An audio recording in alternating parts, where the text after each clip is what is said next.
Testing. Testing.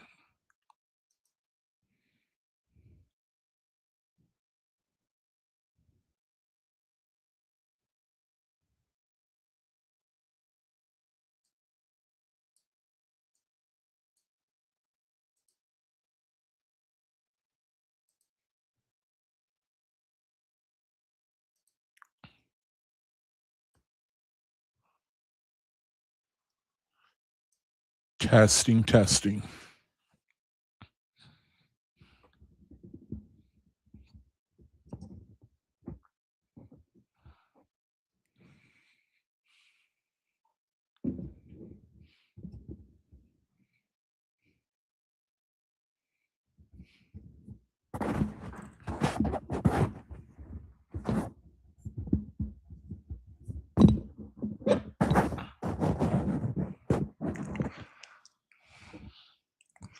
Testing, testing.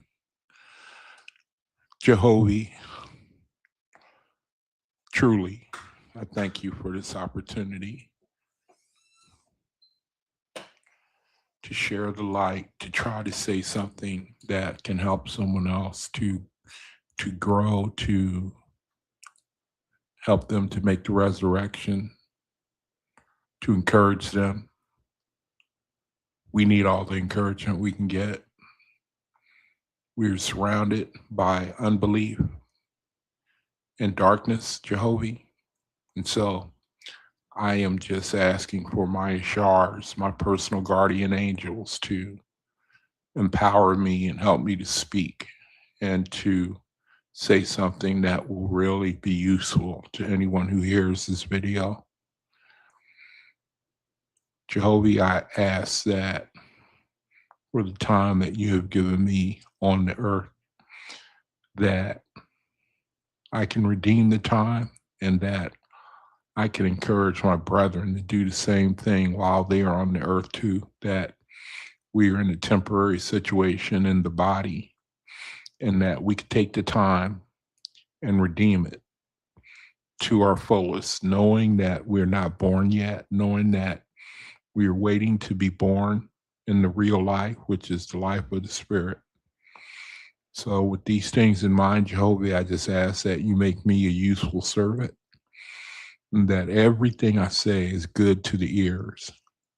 And everything I do is good for the soul. And that everything I share is what you would have me to share. In your name, I give thanks and praise. So let it be. All right. Thank you for joining me. My name is Jaiquab Bat Yisrael, and welcome to my channel, where this is a channel for brethren who can subscribe to the Oahspe guidebook, which is the newest revelation from the Creator that has only come out in the late 1860s. The 1860s. And my channel is primarily for anyone who can receive the message of the Oahspe. It's not for everybody. Give me 1 second so I can do what I normally do. I like to try to show the Oahspe on the screen here.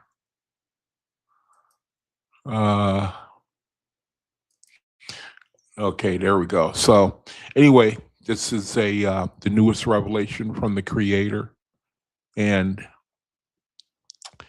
as with everything that's new, anything that's new, it's going to be hard for people to share or to receive it, especially when it challenges like the norms of a society, especially when it comes to spirituality. So this is the newest revelation from the Creator, and it should make sense that things change. Things change. I mean, if you take life, you take people, you know, how we are basically spirits in stages, you know, meaning born and then babies, children, you know, young adults, all that. stages. Even life itself is showing you that things change. And spiritually, it's the same thing. When you read the incredible thing about the Oahspe is that the big picture of the Oahspe, the big picture is the creator is showing you how we've been raised up. And the creator, he deals from a mental or spiritual standpoint, our spirits, how our spirits have changed over time, how the advanced angels, spirits who were even older than the earth have played a part in raising us in our consciousness. The Oahspe, one of the things about it is that it has a macro and a micro approach. It has a macro approach in the sense that we see how we as a humankind, a people, how we started out, our creation and then our raising up, our going from one stage to another.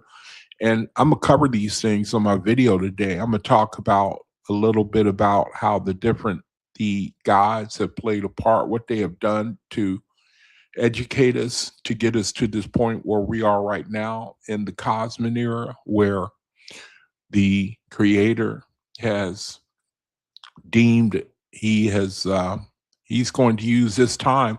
It's basically like when a parent has a child. We're at a time now where the parent says to the child that you're grown up now, we raised you up, we did the best we could, we tried to show you what's right, what's wrong, and now it's time for you to fly, in the sense that it's now time for you to go and to make your mark in the world. It's time for you to be independent and to, it's the cycle of life, man. And we in the situation, the Oahspe, for those who want to know, the creator, he basically tells you this is the cycle of life, And then he lays down a template, an instruction manual, a guidebook. He says, this is the way to walk.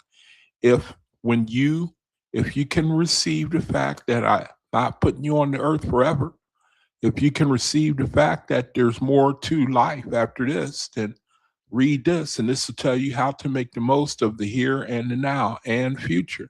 That's basically all it is for those who are interested. I'm amazed at how people are so contradictory, in the sense that everybody will walk around and say how I'll talk about their spiritual, that they consider themselves to be spiritual. And me by now, man. I mean, I was I had an appointment today. It seems like I have endless appointments, man. I mean, had to go to another appointment today, and actually, man, it turned out to be a good day, man. Today was a pretty good day. I think they hooked me up with something way better healthcare wise. I mean, I'm kind of like in a state of shock. I mean, I went there today. The doctor said, "Hey, yeah," he said, "Yeah, you can start walking if you want, yeah, start walking, and that just sent me through the roof, man. For joy, you know, I still have these wounds on my feet. He said, "Look, man," he said, after a while, even though you have well, I'll spare you, your brother don't need to. I mean, I've been in this chair and for 4 or 5 years, uh, you know, and when you're in the chair, your body freezes up, And he said, "Yeah, yeah, go ahead, go for it," And I was like out of my, I just, I couldn't stop thanking Jehovah, you know. So it was, man, everything worked out pretty good today. Went home, found an apartment in downtown San Francisco, you know. So I moved down here and I'm moving right back, you know. But when you talk about the creator, man, I've seen to notice that it ain't where you are fatus and you don't have no benefits. There's no, I mean, nothing, no blessings come your way, you know. I kind of had the idea, okay, we fatus, but it don't mean any, it don't really mean anything, but it does mean something. I believe it does, man. I mean, you know, I I think that I don't know, maybe anybody could say good things happen to them, a lot. And I don't know, man. I just think that the creator, when you dedicate yourself to trying to follow that template, the vortex, I call it, where you try to be selfless, you turn away from trying to serve yourself to trying to serve others. I just, I'm, I finally seem to get it, man. That things be happening for you, spiritually and materially. It seemed like things just be happening for you. At least in my reality, you know, I consider myself to be sold out. I don't worship the Oahspe, but I treat it like a map. It'll help you get started to where you want to go. It'll help you get to where you really want to go. I believe there are thousands of spiritual books that will help you to answer questions you know, about hereafter and, give knowledge and that's I think, there's lots of books that do that now. But the difference with the Oahspe, the creator, is basically saying whatever you do not do not fall to deity worship. The time for that is over with. And I would say that's the main revelation of the Oahspe, you know. And just the fact that the creator, he opens up the spiritual in detail. If you want to know, if you want to know, that's the thing I love, man. If you want to know, if it's your thing, if spirituality is your thing, man, our time has come. When you read this, it should resonate with you. It should resonate with you, man. It should resonate with you. And that's what puts you on an island. It make you able to walk all alone.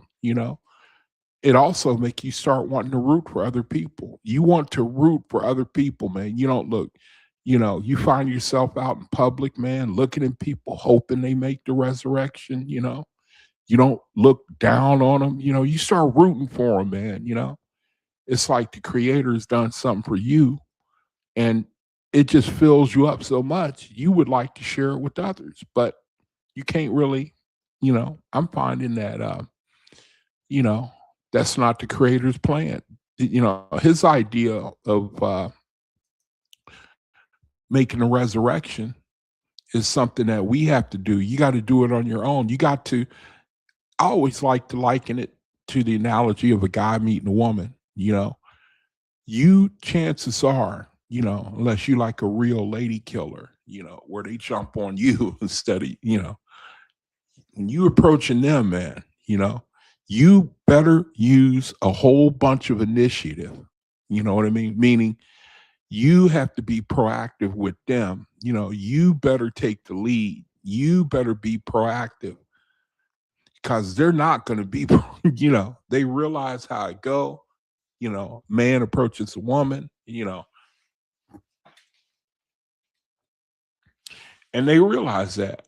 And it's like, that's, in the beginning, that's the way it is, and then they more than make up for it because they realize it take a lot for you to make the first move, you know. And so you basically are showing that you could, or you're convinced, you like her, and you have to show it, man. And once you all in, then you get paid back in spades. Creator is the same way, and I love it, man. He don't want nobody trying to be pushed into the Oahspe. He don't want. It have to be your decision. You got to be ready. It's a mystery. It's an incredible mystery what's going on right now. The world is so strong that it keeps people tied to the earth. The earth, even though it's full, I remember one lady told me the earth is a veil of tears, man. I mean, it's just full of disappointments, and you know what I mean? It's just, and you got to thank the creator that it's that way. You got to give thanks, man, because if it wasn't, then You know what I mean? People wouldn't care. They would care even less about anything, talking about anything that's spiritual in nature. So on the screen, I had the Oahspe, and this is a 6-volume set that I'm showing you right now. Anybody who's interested in the Oahspe and you would like to look into it a little bit more, this is a 6-volume set, The Unknown Many. I put it together, and it's topical in nature, meaning there are verses, and then there's a little description of the verses, and to guide you, you thumb through the pages there, and then to give you an example. And the way it's compiled is by subject matter. You look in the Oahspe through these study guides, and it shows you verses like this. It shows the page is the inside of what it looks like this, this type of stuff here. It's meant to grab you. It's meant for people with a short attention span. And it's meant to just spark somebody's interest, to read it, and then you find your own spirituality, you find your own spark, you begin your journey, and hopefully, it will, if you're ready for it, it'll really resonate with you. But not everybody's ready. Not everybody's ready for this type of light, this type of information. And that's what makes the time that we live in really serious. Check this out. Some spirits love darkness more than light. That's the truth. Some spirits love darkness more than light. That's where we live. So that's the inside of the study volume set. It's meant to be a supplement to the Oahspe to help anybody to be interested, to get a quick idea of what the Oahspe is talking about. So let's see. All right. So the name of the video is the KOSMON era, the OSIRIS era versus the KOSMON era. And I have a study set up, and I think it's going to really be a blast. I think you're going to really, really like it. It's going to talk a little bit about how Osiris, an Etherean god from thousands of years ago, helped the part that he played in raising up raising up men. I'm basically going to talk a little bit about the part that he played in influencing our consciousness to help us to get to this point where we are right now. So before I do that, this is the website where you can get ministry and information for anybody who's curious. The Faithist, Universal Faithist of KOSMON. This is the website. You can go here, you can donate, you can contact them. And they have ministries too. The 3 ministries here. The meditation every Saturday. Healing basket, where you pray for healing for brethren and anyone. And we have Bible talks every Wednesday, 1st, 2nd, and 3rd. And lately, or not lately, but for anyone who is curious about what faith is, who we are, what we believe, this is a statement that someone has put together where it gives a good idea of what we're all about. Faith is, what is a faith is? We have faith in the all person, the collective wisdom that's without gender is faith is. We live by and follow these guidelines inspired by the Oahspe Bible and the work of John Newbrough. We understand that supremacy exists only in a weak and fearful mind. We strive to do good works in the Creator's name. We respect others' opinions with understanding and openness, as long as their opinions do not diminish the dignity of anyone, diminish the dignity or free will of anyone. We're willing to accept differences from others with no bias. We treat each other, we treat others and ourselves with love and forgiveness. We're kind through our actions and whole being.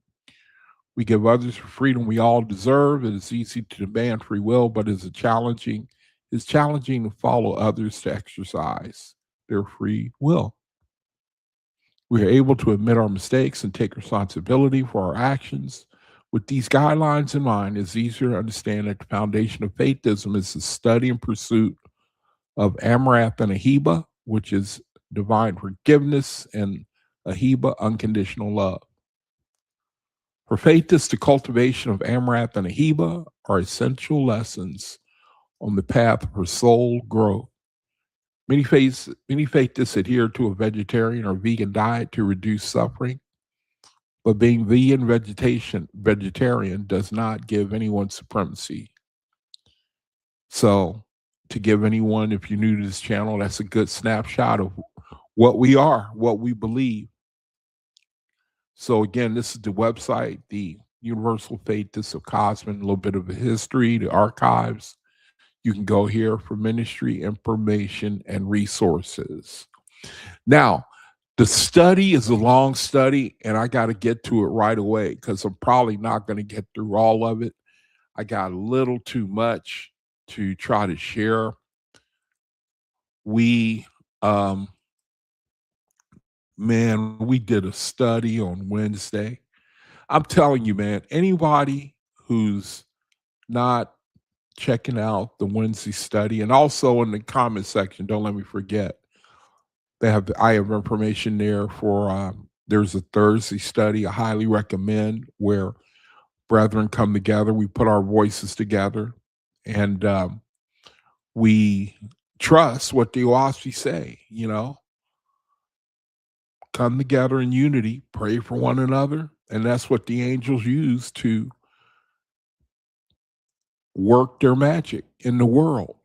It depends on us, man, our free will.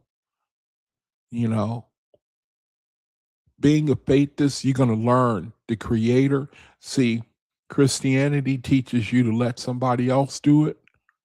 Faithism teaches you to do, you save yourself, man. You save yourself. And that's a heavy deal for a lot of people because it called for us to take personal responsibility. And I realize that this message I'm carrying, it's not a very popular message. And I am not discouraged. Somebody has to do it.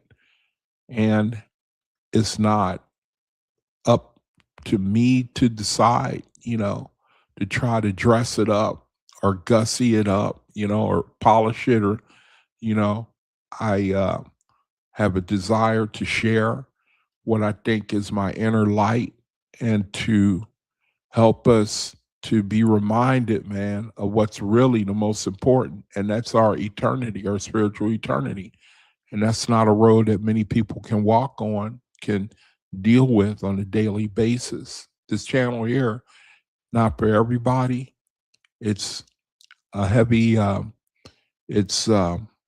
everybody will admit that they, you know, they value the things of the spirit more than the things of the flesh. But when it get right down to it, you know, if I may digress for 1 second, I had an appointment today. I was saying earlier, I had an appointment, and the lady I was talking to, she was wearing a cross, you know, had a little cross with a heart on it. So I said, what does that mean? She said, I'm a Christian. She said, if anybody's willing to pray, I'm willing to pray with them and pray for them. And I said, you know me, you know, so you have a desire for that, the things that are spiritual. She said, yeah, you know. Now, I already knew, you know, the workplace, man, it's not really the place. It just ain't, man, to start talking about spiritual things when people, I mean, it can be, but more than likely it's not, you know. I mean, people will talk to you all day, you know, especially about the things that's on their heart, no matter where they're at, work or wherever, you know. Like if they their children and people, they will always, no matter where, will talk about the things that are closest, the desires closest to their heart, except for when it comes to the spiritual. And they see that they're on the wrong side. They pick it up quickly that there's a problem when you start talking to them and asking them questions they never heard before. There's a problem. A problem arises pretty quickly in the spiritual. It arrives when you start getting a little into a little bit of detail, then people immediately raise red flags. It's almost as if this reality here, there ain't no way for the light to break in. There ain't no way, man, to introduce the light. Society has its rules. It says, don't do this, don't do that. One of the rules is don't talk about religion. They call it religion at the workplace. But I got started in on her. She was wearing a cross, and I told her whenever I see somebody giving that type of witness, I talk to them about what the Creator, whom they call God, is doing in hopes that they may be unique and have time to hear what's going to be said. I know I have to be brief. I know I'm not going to have time. So I try to keep it short and sweet. And sure enough, man, she wanted to talk about how she was a strong believer in Jesus Christ. You know the story? It's always the same, man. They're proud to confess faith in Jesus Christ. And then, you have to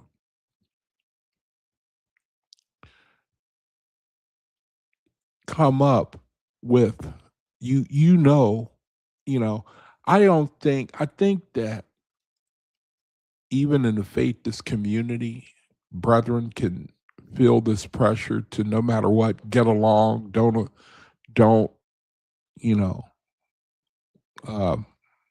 contradict anything that people believe, don't point out things that are contrary to what they believe. I think that even in the faithless community, that vibration is in some of us where we don't want to rock the boat. We don't want to say anything contrary. We kind of have this Christian mindset where you just all about encouraging peace, love, and light, and which means that, you never say anything that will go against what they believe. I personally don't believe that.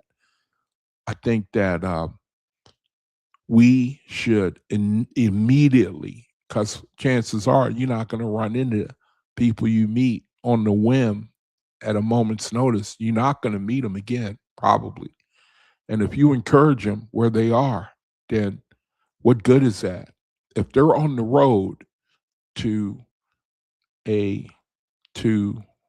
bondage and spiritual slavery, then what good is it to not point something out to at least try to make them think?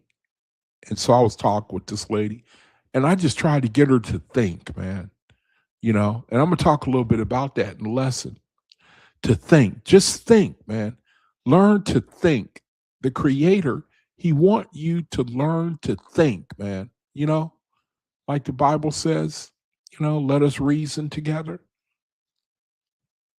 The earth is like the twilight zone, man. The earth is really like the twilight zone where we see people, we talk to them, we telling them things, but nobody has a foundation. It's like they're just like the scriptures say.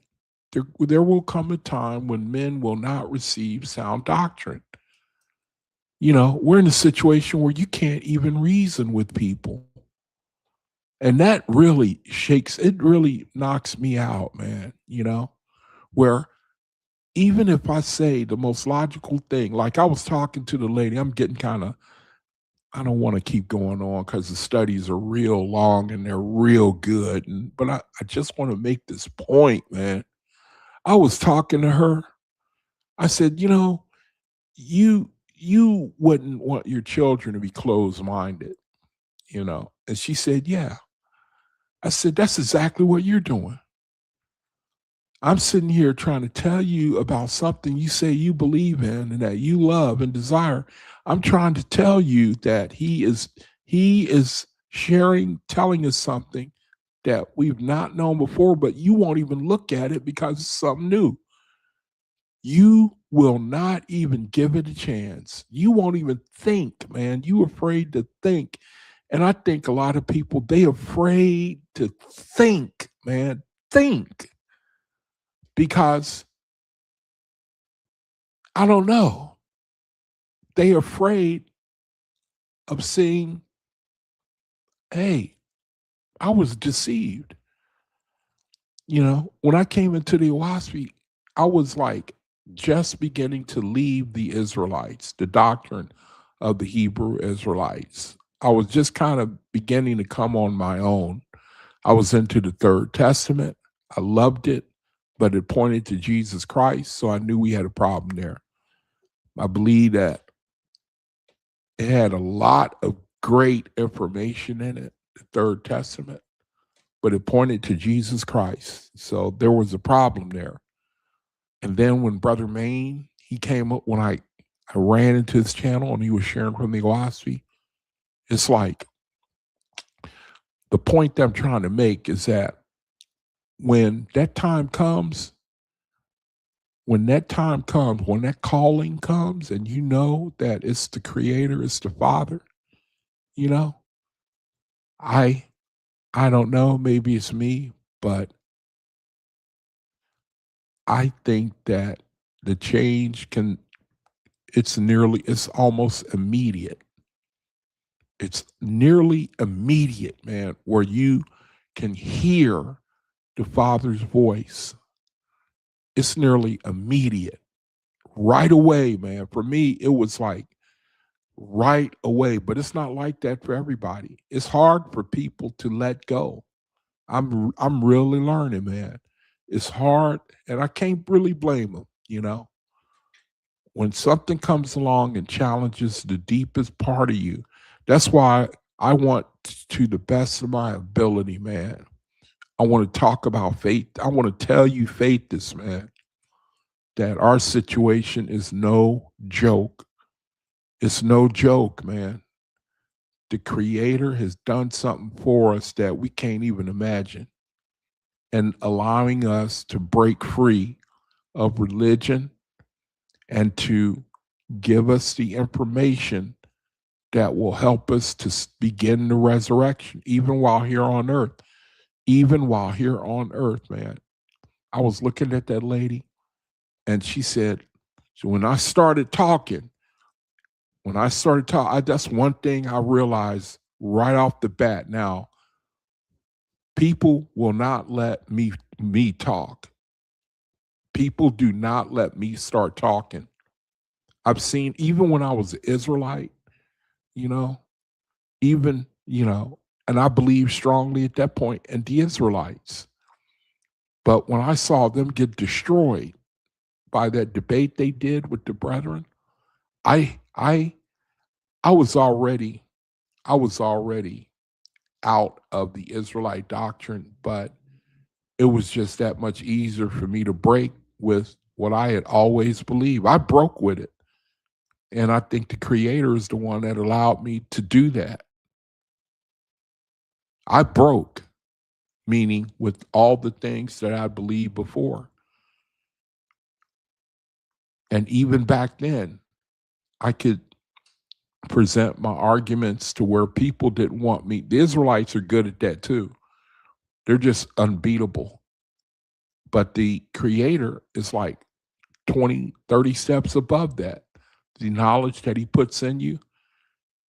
And I'm telling you, man, you brethren, you got to make that Wednesday study, man, because there is a difference between an Oahspe brother and a Christian and an Israelite and any other spiritual brother. There is a difference, man, in knowledge, in spirituality, there is a difference that you can feel, man. There is a difference to help you to change and do battle with the tetracts, the druges, man. You know, I mean, spirituality is no joke. It is no joke at all, man. Especially when you see the darkness, the deception that's in the world. And that lady, she didn't want me. I started making points. I started talking, and I was doing it as humbly as I could. I talked to her about you wouldn't let your children be closed-minded. You would always want them to consider something, but you're doing the same thing, you know? She said, "Oh, whoa, whoa, whoa, wait a minute, wait a minute. I'm time out. You know, I can't." In other words, she was saying, you hitting me too hard. Now I ain't trying to brag, man. You know, the faithist, the creator puts knowledge in you that's just plain unbeatable. And I know that we don't like to try to think that we're all proud. A faithist. Faithists don't think that way. But you can't share good things with people. You can't do it. And people got all the knowledge in the world, man. You go here, you go there. Like a good example, when I'm not doing ministry, you know, I don't look at TV. I'm not saying it's wrong. I'm just saying it's not my thing anymore. And I go online and I try to listen and look at my world so I can share it with you. So I can share with you, man, what's real so we can take heed. People, they talk about the war. They talk about the economy. They got all the people got all the knowledge in the world, man. They know about every detail. Somebody knows something about every detail of life, man. They know about weapons. They know about economy. They know about how the financial system works. They know about stocks and bonds and options and you know, calls and put orders. And, you know, they know about the government. They know about treaties, and people know that stuff, man. You can go out in the street and somebody knows they're an expert in something. They are expert in something. They know how to do math. They know about science. They know about, you know, they know in detail about their heart's desire. They know in detail, man, you know? But when it comes to the most important thing, that's the way human beings are. In essence,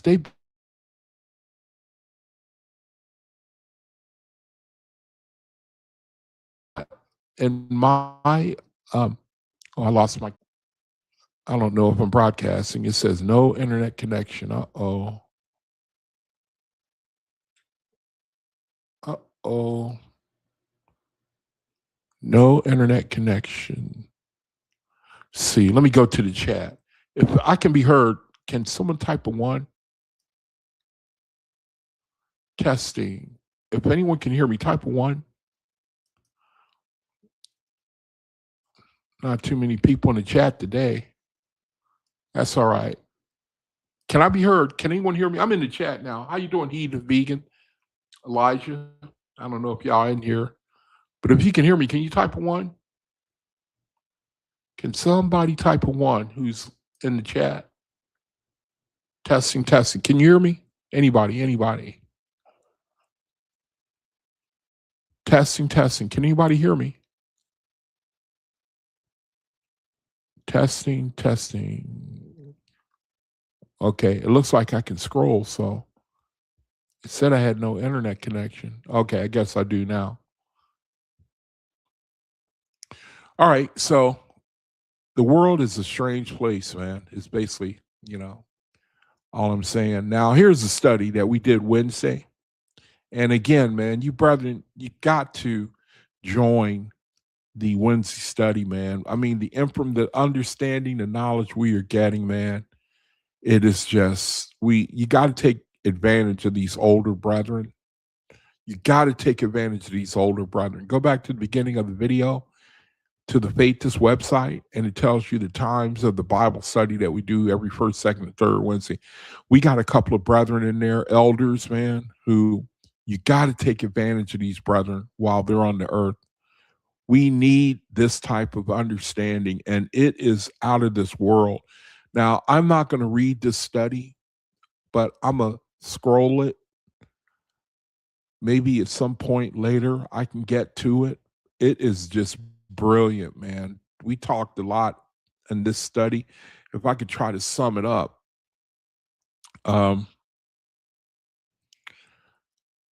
we talked a little bit.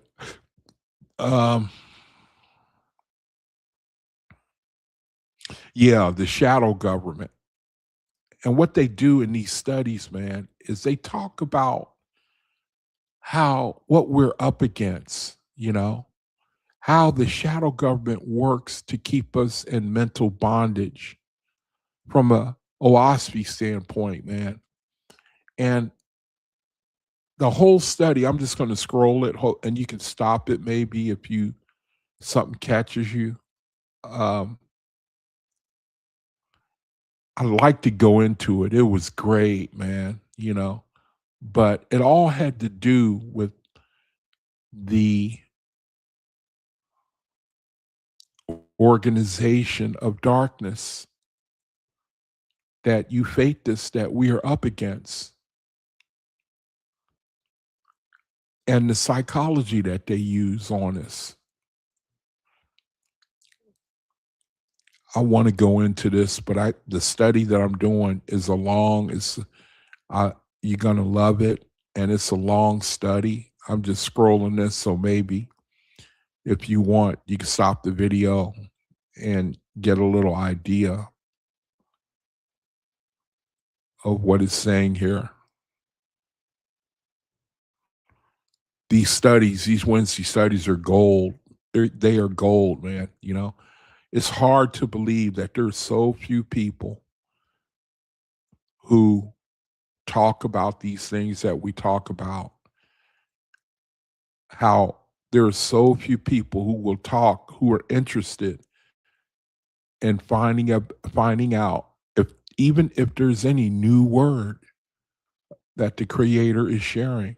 They think that the Creator is all wrapped up in Christianity. They think that the Creator is bound to one period of time.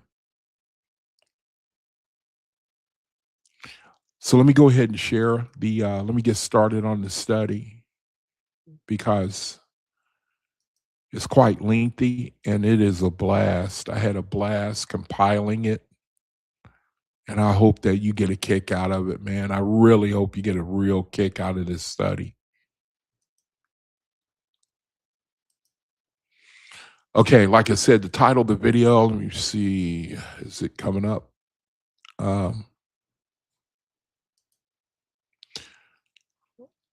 Let's see.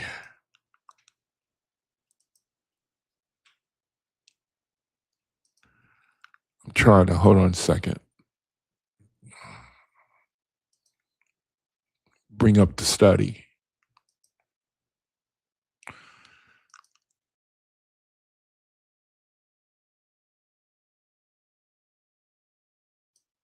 Okay, there we go. The name of the video is First Era versus KOSMON era, and it's going to cover some other things as well. It's going to cover some other things as well. Let me see. Now, again, the big picture, I'm going to start off with this right here, okay? The actual study picks up later on down the screen here, down the study. But I'm going to start with this right here to kind of lay a foundation about what I'm going to talk about. I hope you like it, man, Now,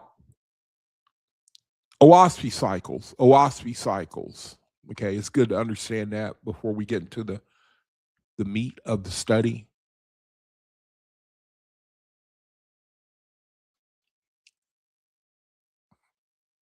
When I do these studies, I ask AI to give it to me as simple as possible because I know I'm going to be sharing it and I don't want to confuse anybody. And so it knows to give me the information in baby terms. That's why it says it here. In simple baby terms, keeping from the style from before. Okay. It says, Oahspe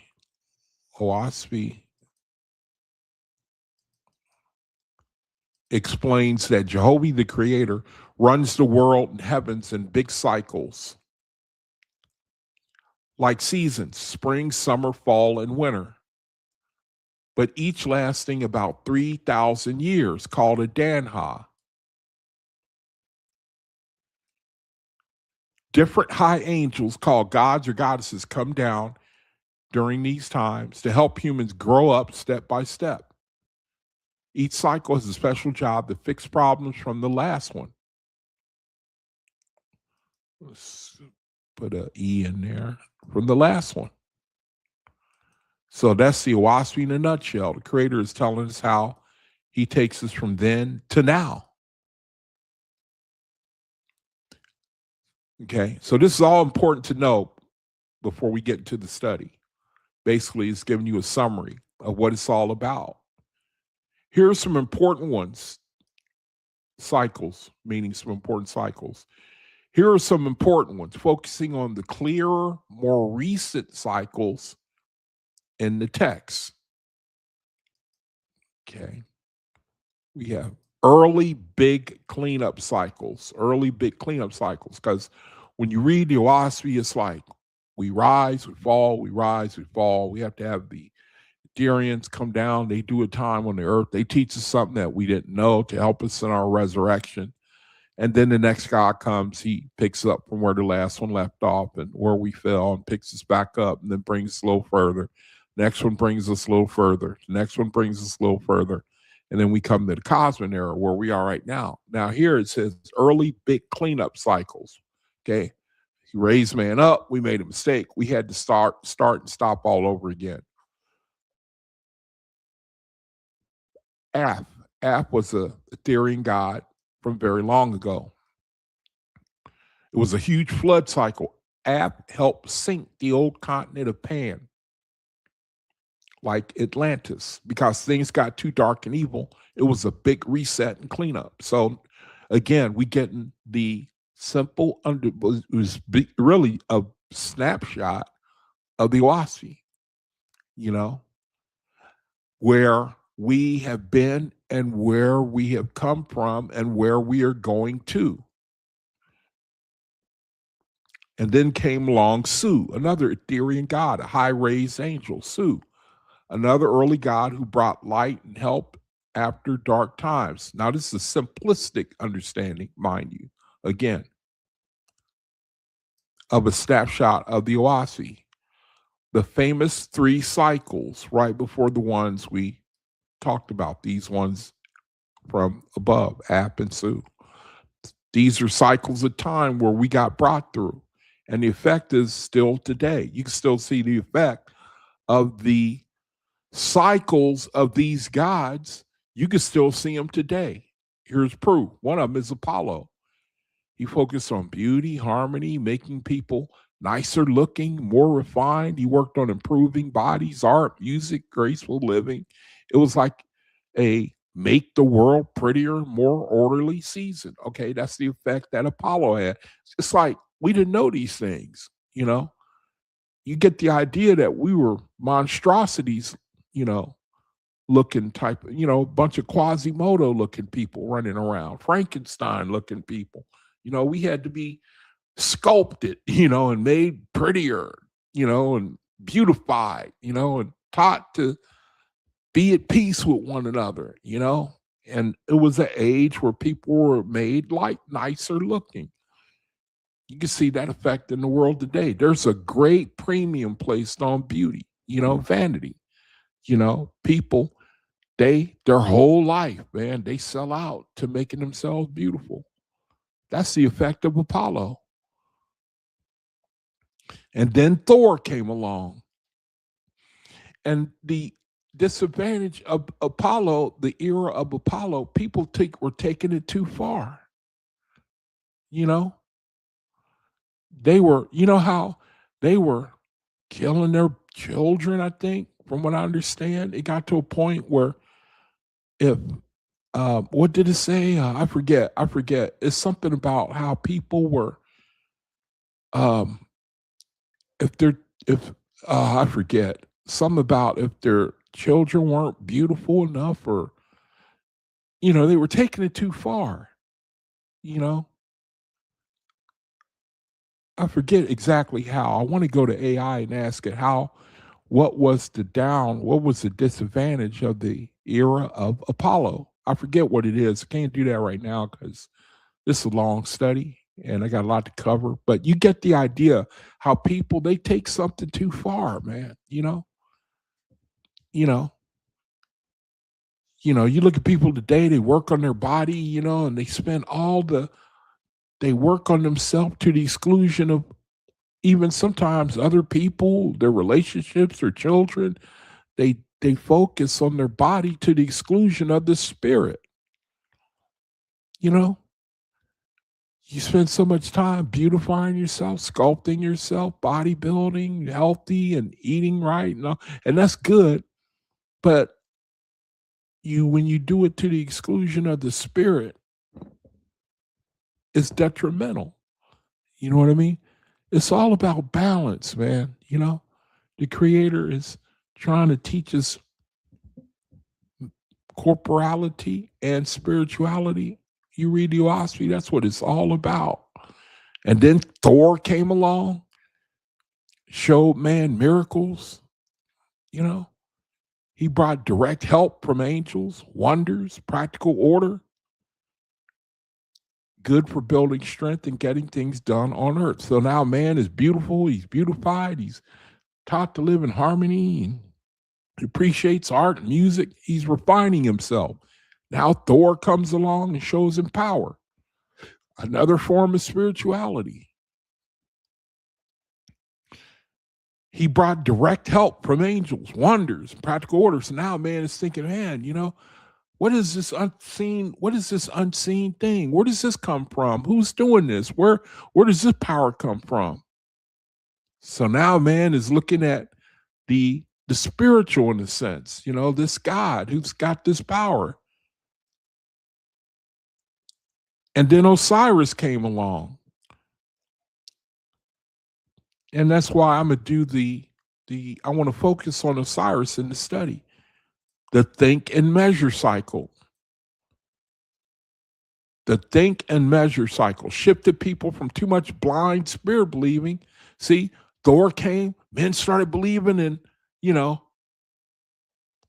what I mean? They started believing in spirituality without real thinking and reasoning. They didn't really think about the power behind the power. You know what I mean?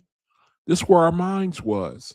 We just started looking at things and believing, like idols, and without really knowledge about what it is we believed in. So Osiris had to come along, the think and measure cycle. And it shifted people from too much blind spirit believing to using brains, studying the stars, measuring, and practical knowledge. It introduced more skepticism and structured thinking about the physical world. So now Osiris comes along. He shows, man, look at this. Look at the moon, the sun, and the stars, man. Look how they move. Measure them, man. That should tell you there's an order in the universe, There's an order, there's a power behind the universe to make these things work the way they do, And it that effect caused men to use your brain, man. Don't just blindly believe because you don't understand. And that's a strong point in the world today. People, that nurse I talked to today, I could have asked her 1,000 questions, man. She wouldn't have been able to answer one. To her, everything is based on faith. Her only answer was, well, I believe, I believe, I believe, I believe, I believe. And the whole world is like that, man. That's the power of religion. Well, I believe, I believe, I believe. You don't got no answer, but you just, and I used to be that way too. Until it's like the creator, he forced you to think. Think, man, think. Why do you believe? What proof do you, what, okay, I believe I'm going to hit the lottery. Is it going to happen? Think, man, put something to the test. The creator's like, he's saying, look, man, think about me, and know for real that I'm real. Don't just sit there and say it. And we haven't really, it's like the effect of Thor in the sense that, well, where people are stuck on, it's like we can't talk to anybody about logic, about reason. And that's the strong point of the Oahspe. You have to be able to think about it, man. And does it make sense? Because the creator knows we need strong logic to introduce people to the creator, man. You need you need like out of this, you got to leave it to where they can't say nothing. And that should let you know you found the creator. Because the creator is ultimate logic, man. Ultimate logic. We should be able to quiet somebody and get them to a place where they're forced to think about it. I remember my older sister used to always say, think about it. Think about it. That is so important, man. That's why I want to cover it in this study. We live in a world where Christianity come along, and they think that's all there is, man. The creator, he can't do no better. He can't give us no more knowledge. He can't give us no more wisdom. The creator, that's the best he can do. He shot his wad with Christianity, and people can't go no further. You can't make people, they can't go no further. Faithists can. I'm telling you, faithists, they can go further, man. And that's a miracle, truly. That is a miracle I'm sorry, man. There's a miracle going on in the world, man. And they don't know it, they don't see it, don't believe it, don't care. And I cannot get it out of my mind about what comes not even 100 years from now, when people, I don't know how the spiritual work, the creator, he says that people leave the earth and they stay in the mindset they're in. They say the creator, he keep you right there. And sometimes I say, man, I can't, is that really true? Are you for real? Are you serious? I keep saying to myself, to the creator, that people, they leave, if they can't find the creator, if they can't find the resurrection, you keep them in the mindset they're in. For real? For hundreds and even thousands of years? Jehovah, do you really do that? And then you read the Oahspe and he says, yep, I will not violate their free will. I will not violate it. The creator says, yeah, I'll keep them right there. That means that they won't be able to see my wonders. They won't be able to witness, experience glory to glory like a faithist will,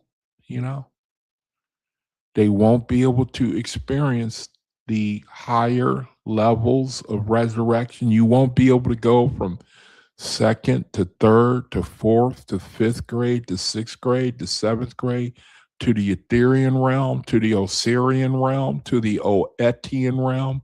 You won't be able to do it. And if it's anything that I just shake my head, man, is that right there. And that's reason to pray, man, while we on the earth.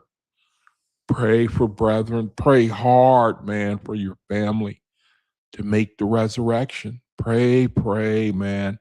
While you're on the earth, we got an opportunity. We on the earth now. We on the earth now, man. You know, we on the earth and we got an opportunity, and it's a terrible shame. I'm talking to Faithus. We don't take more advantage of it.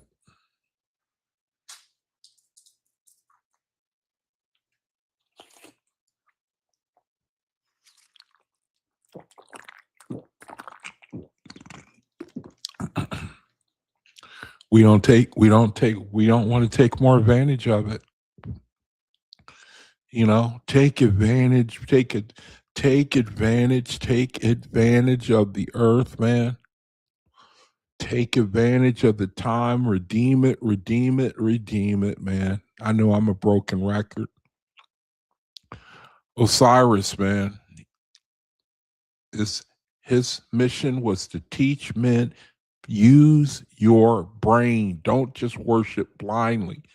And then later important cycles, Serpenta Armage, a goddess, oversaw the time of great world teachers like Abraham, Brahma, Poe, Iwata. She helped raise up major spiritual leaders for different parts of the world. How do you like that? She helped raise up major spiritual leaders for different parts of the world at the same time. At the same time, Moses, Chinea, Poe, well, they're listed here. Abraham, Iwata, you know, Capelia. The cycle prepared for more organized religions. So here we have a time. Religion is good. Men are taught structure and order. Okay, pray, worship, exercise certain things, or learn balance. Religion, faith system, belief. You need that in order to. It's like having a schedule, so that you can learn to be active. We could learn to be active, and religion. It was good at one point. It says right here, Serpenta Armage. The lawgivers, they were responsible for teaching men basically morality, live in communities with one another, acknowledge the creator, learn to try to be selfless, to give. That's their mission. That was their mission. Basically morality, personal responsibility. The lawgivers, to teach men about the creator, to point men to the creator. So here we have religion at a point where it started out good. It was good. Then it got hijacked by false gods later on. So that was Serpenta Armage. What she did, she basically oversaw the time of the great world teachers. Abraham, Brahma, Poe, Iwata. She helped raise up major spiritual leaders. So that was Serpenta Armage. She helped raise up major spiritual leaders. Serpenta Armage. How many people in the world do you think know about Serpenta Armage? You know what I mean? How many people do you think know about the lawgivers? If you went into the world, you went to ask people, where does religion come from, man? Do you know who the progenitors of religion are? Do you think anyone can answer? I mean, other than a faithist. You know what I mean? Then we got Fragapati and other gods who they managed the heavens, delivered souls to higher places, dealt with false gods who tried to take over. Fragapati. Now the current era, KOSMON, our time, started in 1848, Oahspe. We already compared this to the grown-up adult era. So we have the children, they've been brought up, we rose up, the flood, we had to reset, start over again. We get the major lawgivers. They teach us morality in the form of religion and order. We do that. We've been there long enough, 2, 3,000, 4, 5, 6, 7,000, 8,000 years. Now we're ready to start walking. We're ready to start walking now, you know. It's on us now. See, basically that's what your parents do, you know. When you leave the house, it's on you now. Basically, it's on you.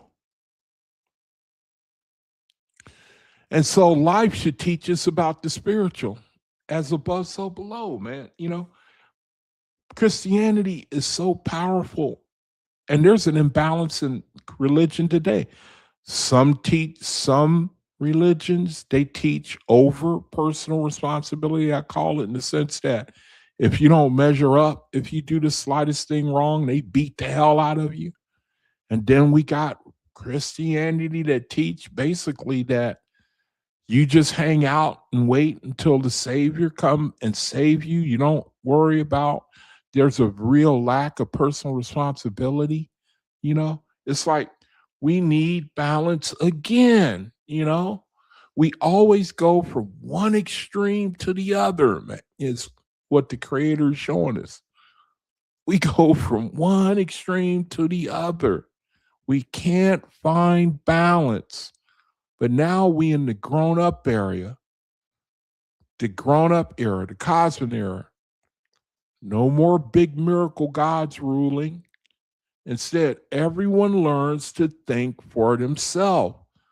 Combine old lessons, use evidence from history and nature, build peace and good works directly with Jehovah. Freedom and responsibility. That's where we should have gotten by now. We gonna learn this lesson, is what the Creator's saying now. He's saying, look, you're gonna learn, you know, without coercion. Well, you're going to, there is some measure of coercion that he's going to have to put on men so that we will learn, we will begin to grow up. Because right now we still want other people to do it for us. That's the whole picture right there of the world. We want somebody to do it for us. If you look at the world, people, they want others to do it for them. They prefer, you know, other people do it for you, especially spirituality, you know. That's why they love Jesus Christ. Even if you show them, man, you're deceived, you know.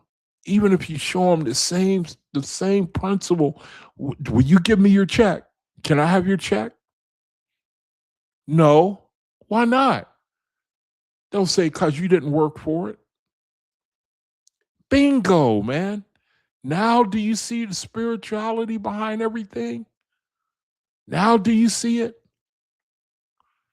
You cannot get something you have not worked for. You have to work for it, meaning save yourself. Nobody can do it for you. Nobody can do it for you. You have to save yourself. So you could show them that principle. And, you know, another thing, I talked to that nurse today. And after I started talking, man, you know, they know right off the bat, man, when they feel the slightest, littlest bit of pushback on what they believe, they shut down. And she tried one last stab. She said, let me give you an analogy. And I said, okay, please do. You know, she said, my God is like a key that fits in the door, that lets me in the door. And I tried to tell her, the analogy does not work. It does not work. You know, what if you don't know what's behind the door? What if after you open the door, there's a cliff? You know, I was trying to share it's more important to know the door you are opening. And she said, wait a minute, stop right there, time out. She said, look, I can't work and talk about this at the same time. And I immediately let my peace return unto me. I just let it return unto me. You know, I'd already went too far. You know what I mean? Trying to share the Oahspe, trying to share the creator, trying to share the light. I'd already went too far, man. You know, if you can run into somebody and then you throw them a little bit of bait, just a little bit, man, and they jump on it. Like, hey, what are you talking about? I never heard that before. Tell me more, man. I've never heard this before. How come nobody else talk? You know, that's your man right there or woman. Man, I prayed Jehovah would let me find somebody like that. I found a couple in my life. And man, it bless your soul. It bless you. When you run, when you get people like that, man, people, they're ready. People who are ready, it'll last you for 6 months, man. You know? It's a little taste of the kingdom, man, where people do for one another.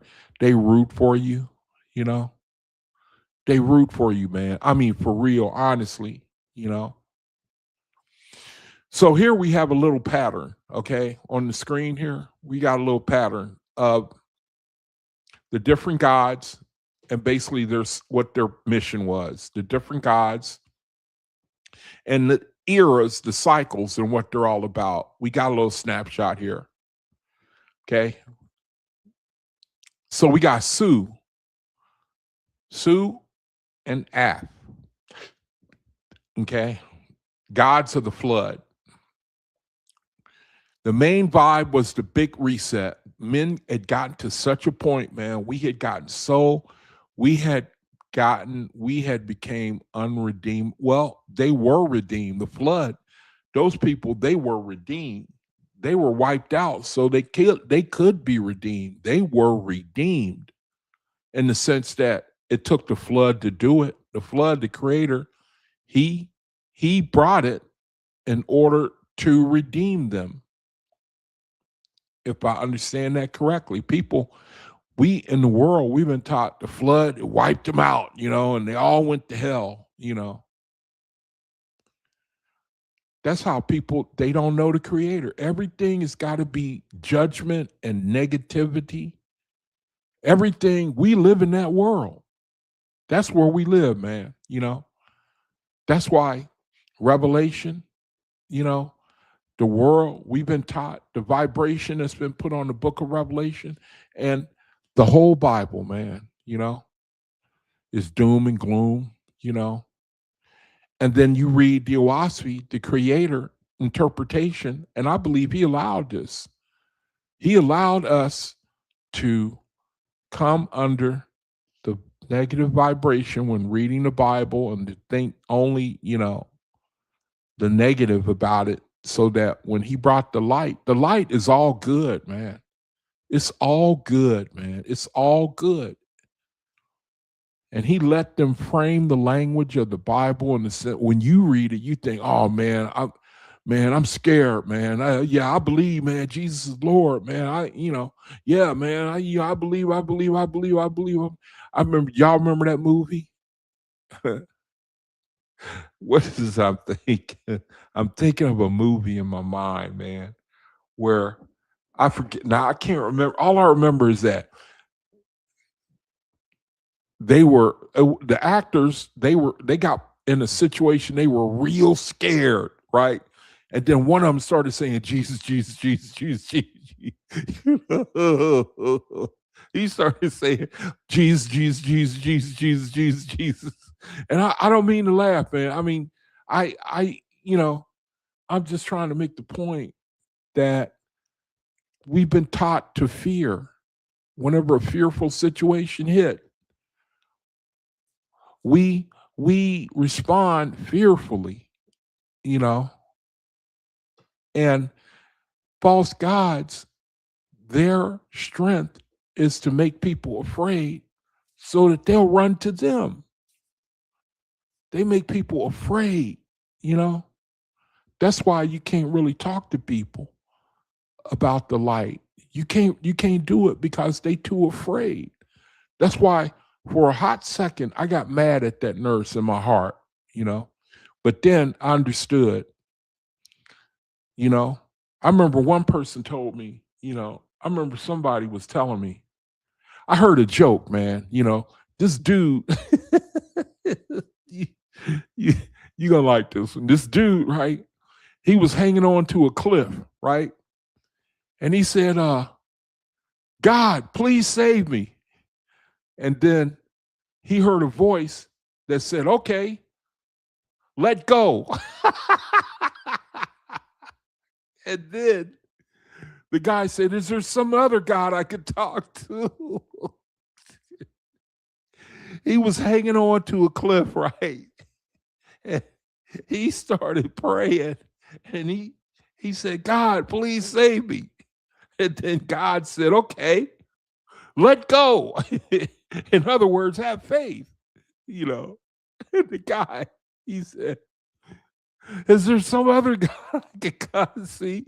And it's a picture, man, of spirit, of human spirituality, you know. So you can't really, I wouldn't let go. Well, maybe I don't know, you know. I don't want to be put in that position where you let go, man. Let go of the cliff. In a sense, that's what faithists do. In a sense, if they were under a deity, it's really the same. It's really the same analogy. The creator is saying, okay, let go. Let go of that deity, and I'll save you. Now, you do your part, and then let's see if I do my part. And basically, that's what faith is. That's the proposition that he puts before faith is.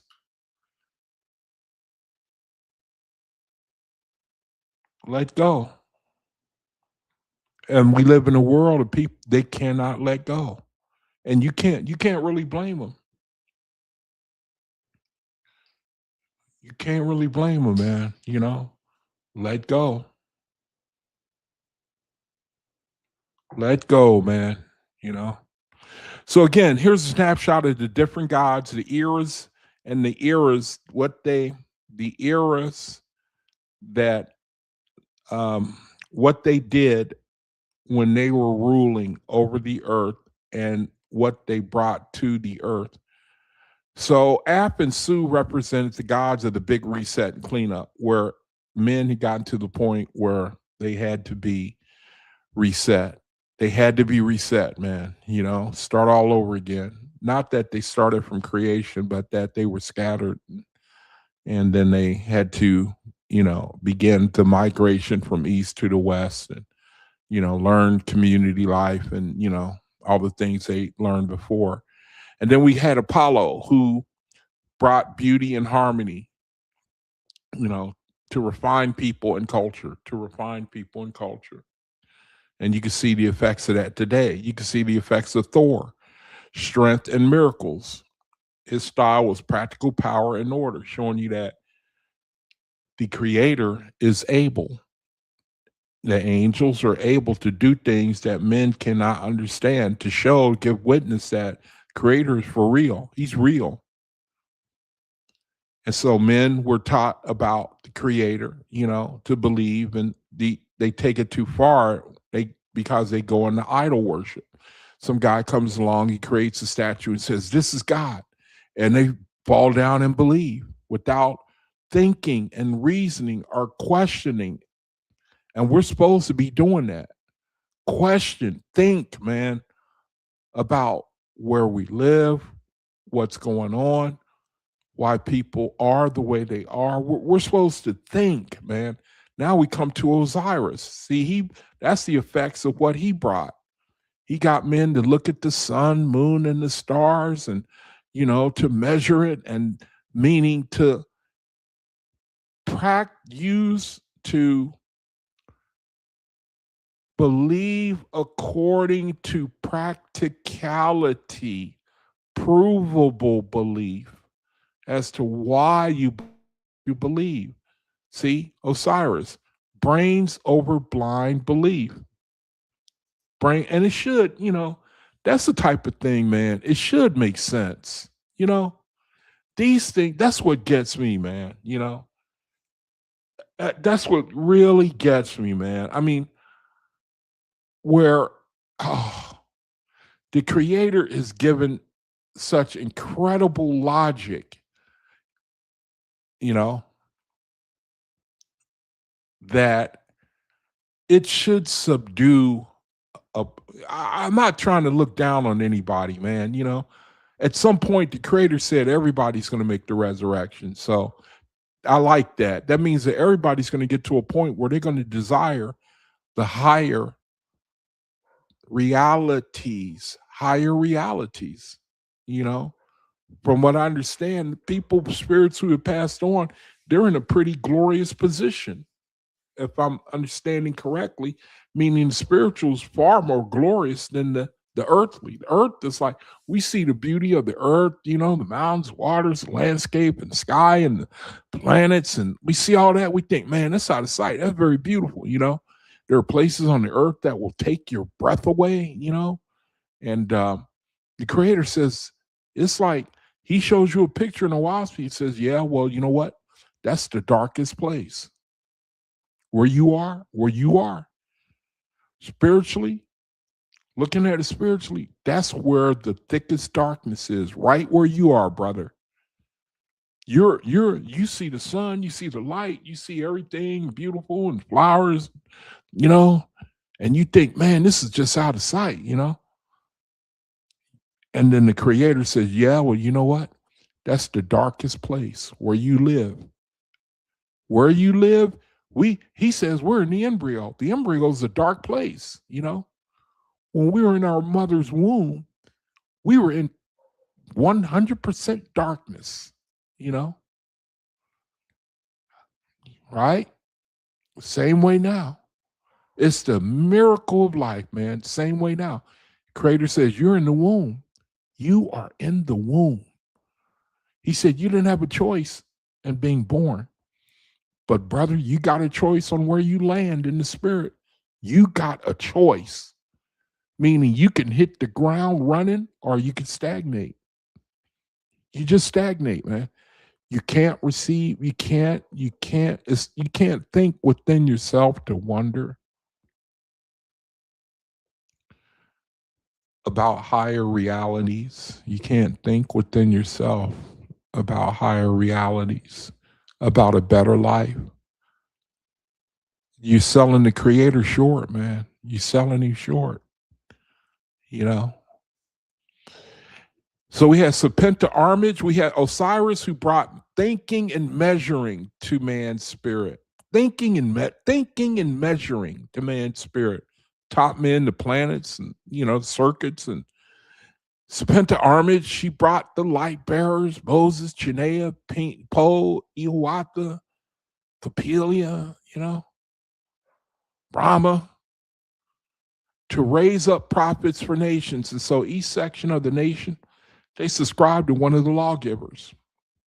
India, China, Asia, America, Europe, Africa, they each subscribe to one of the lawgivers. Now we in the Cosmon era, freedom and maturity. It's like the creator saying, all right, look, man, I gave you enough evidence. I give you enough evidence, man. You know good and well that this is not all there is. You ought to know by now, So now it's time for you to go out and open up your mind and start thinking. Think every day, man. Every day. Well, what about this? What about that? And how come this and how come that? And if that becomes second nature to you, you're going to find the creator. You'll find him.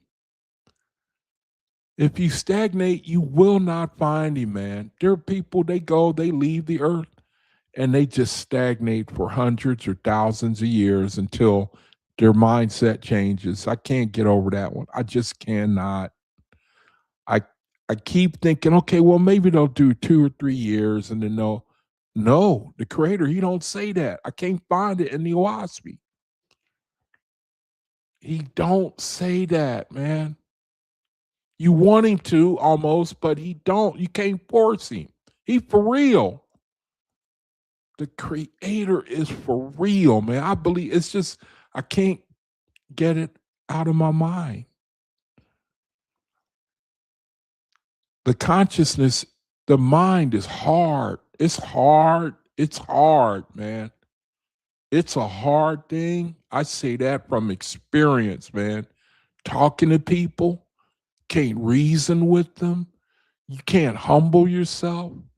You can't say nothing, man.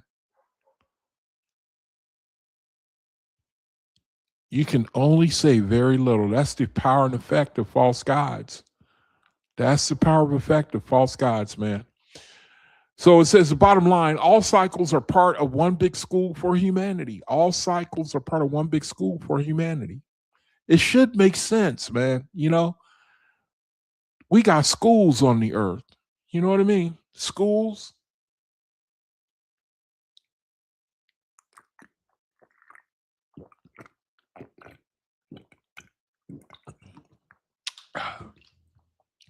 Schools. You know, it should cause you to think it's the same way in this, you know, the idea for schools, it came somewhere. Somebody had to come up with the idea first. It wasn't the earth. We do things out of inspiration. Somebody from the spiritual inspired people on the earth, and they started having schools, you know, to teach men. It came from the spirit. The spirit, we get the information from the spiritual realm, and then we manifest it here on the earth. Why don't that make sense, man? You know, all cycles are part of one big school for humanity, alternating between more faith, more reason, clean up, beauty, strength, and finally balance. So that's the purpose of the spiritual schools. That's the purpose of life and how the Ethereans have dealt with us. You know, they teach us one thing, we go all the way to the extreme. They teach us another thing, we go all the way to the other extreme. You know, at the beginning of the cycle, we all in. At the end of the cycle, we you know, we fell off. You know, we fell off. You know, the Ethereans. Ultimately, balance.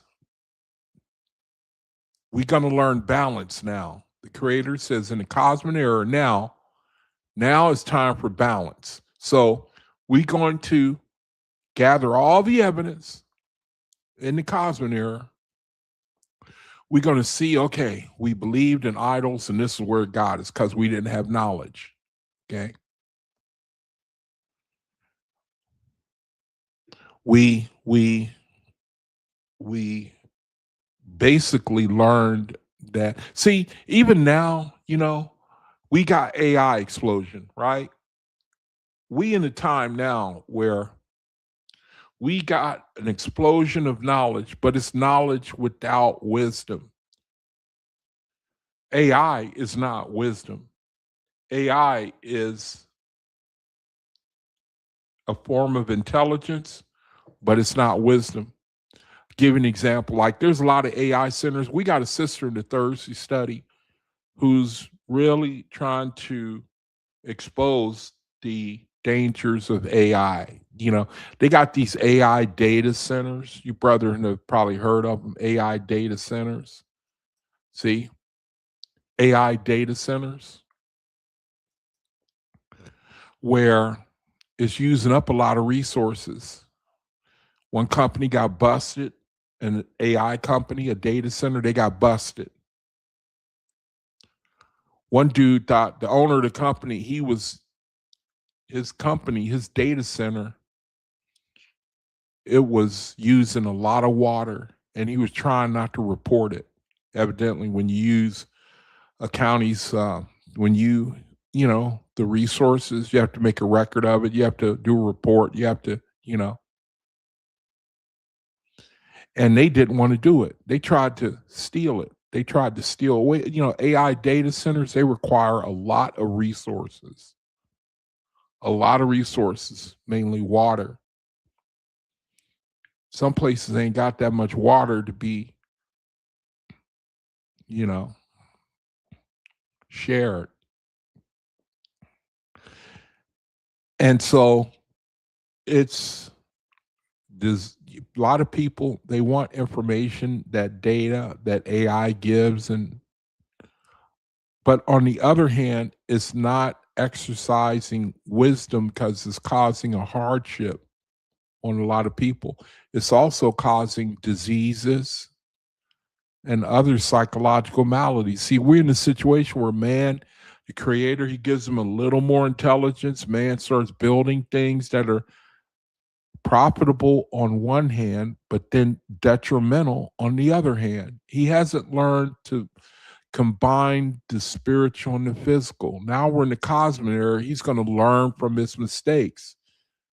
The creator, he allows him to elevate in his understanding, but he sees the faults of when he's not able to combine the spiritual and the physical. He can't, because when you combine the two, then it's 100% benefit for all mankind.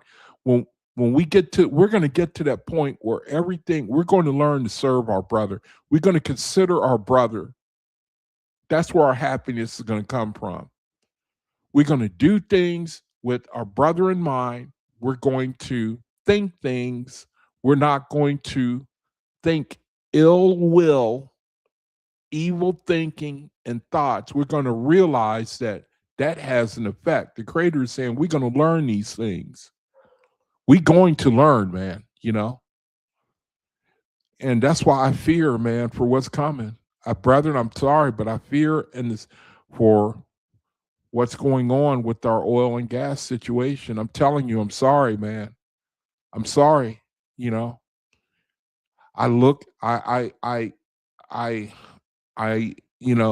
we're in the KOSMON era. We're in a time where AG is falling. It's very thick. It's going to have an effect on Faithists and Uzians. Faithists are going to increase in spiritual grade during this time.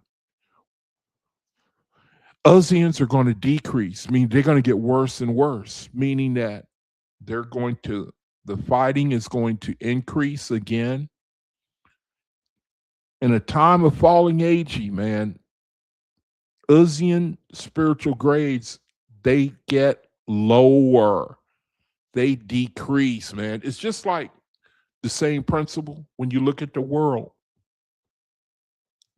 When you see two people about ready to fight, one guy says something, right?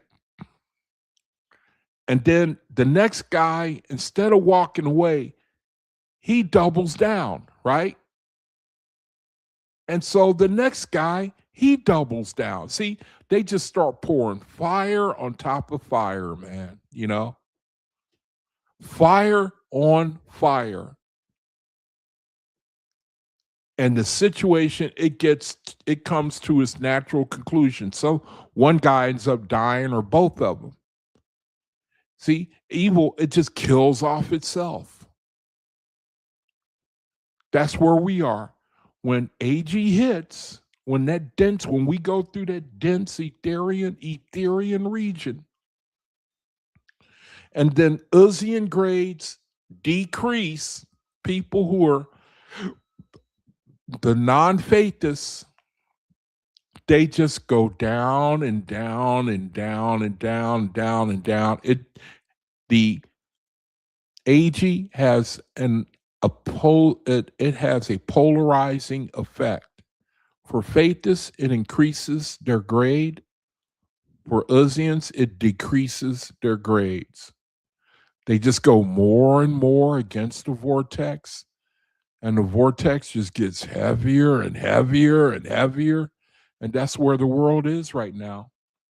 It's where the creator, let me digress for a second, man. I think about this all the time. The president's name is Trump. Trump, short for trumpets. And if that wasn't enough, the creator, or I don't know who's responsible, his two vice presidents, if you put their names together, it comes out to trumpets. Trumpets. Remember? The president, during Donald Trump's first term, his vice president was Mike Pence, right? Remember? Mike Pence. Pence. If you put Trump Pence together, you get trumpets. Trumpets. If you now his vice president is Vance. J.D. Vance, right? And then if you put their names together, you get Trump Vance. Trump Vance, Trump Pence. That's a fair analogy. Meaning there's something spiritual going on with this man. Brethren, there's something spiritual going on, and a trumpet has to do with warning. Now, call me kooky, man, but I'm not stretching. I'm not embellishing here. And you, brethren, you know it. I am not embellishing. You see how I can make the case I'm making? A trumpet. And so a warning is going out. Now, we in the KOSMON era. And I think it's one way confirming the time that we in, is all I'm saying. And for someone who looks out, who tries to look and see what is ahead of us, like say if you're on a ship, they have a guy he's at the foretop, which is the front of the ship. He's looking out for danger, or he's looking out for information to share so that the captain can make decisions. Same for us, our situation. I don't know how the creator is going to move us, how he's going to, but we got to be ready, man. We have to be ready for what's coming, because the earth is coming into a very perilous situation. When you talk about a lack of resources, when you talk about dwindling resources, you get the earth's attention, man. You will get the earth's attention when you start talking about resources drying up. Oil and gas, it's part of most of the things that we use in our reality. Plastics, computer chips, food, even hospitals. And so the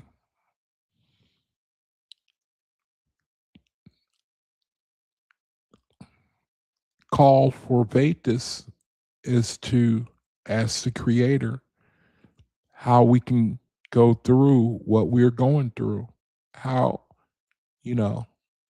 wisdom for what we are already in right now and how we can navigate it. That should be our prayer right now. Because we in a situation where the world, they always learn when it's too late, man. They always learn when it's too late. And from my experience, one of the good things is sometimes when times get rough, people, they do start praying. They start considering spirituality for real.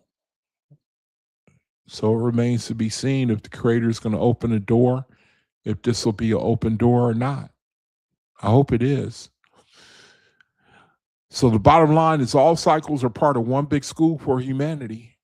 All cycles of the gods, the Ethereal gods mentioned up here, one big school for humanity. That's the bottom line. One big school for humanity, alternating between more faith, more reason, clean up, beauty, strength, finally, balance, a constant tweaking. Problems like false gods or wars happen when people or angels go off track. The next cycle fixes it. KOSMON is the big finish where we put all the past demons, all the past lessons together without needing a new boss god on earth.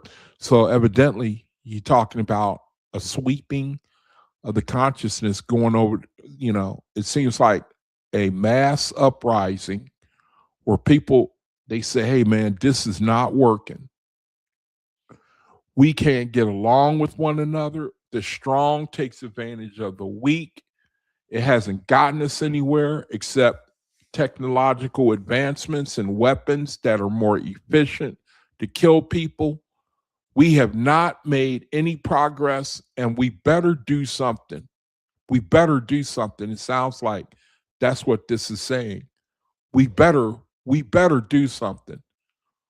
We better learn. And it sounds like the Creator, where you get a parent, man, they'll let a child stand up, let it fall. They won't help it. They let it stand up. They let it learn on its own, man. I've seen some parents do that. They don't intervene right away. They let the child learn. I read a story about one of the smartest, he probably had the highest IQ. And that guy was a real mystery, man. He had like the highest IQ, and he refused. He chose to work in a regular like job. He didn't go for like the big riches or money or anything. He refused to do that. And he had like the highest and they were going to pay him. I remember one time some university, I think, they offered him like all this money back in the 20s or 30s, whenever he was alive, or they opt for like 40 minutes of work. And it was like an astronomical amount, asking him to fix this math problem. And he wouldn't do it. He wouldn't do it, man. He said that. They said, why? He said, because he said something like it hurts his brain.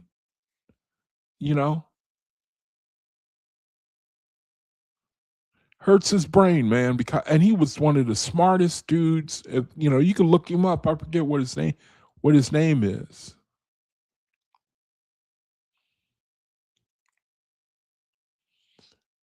Now I forgot the point that I brought him up, but I was saying something to the effect of the Creator. He is putting it on. We have to figure it out.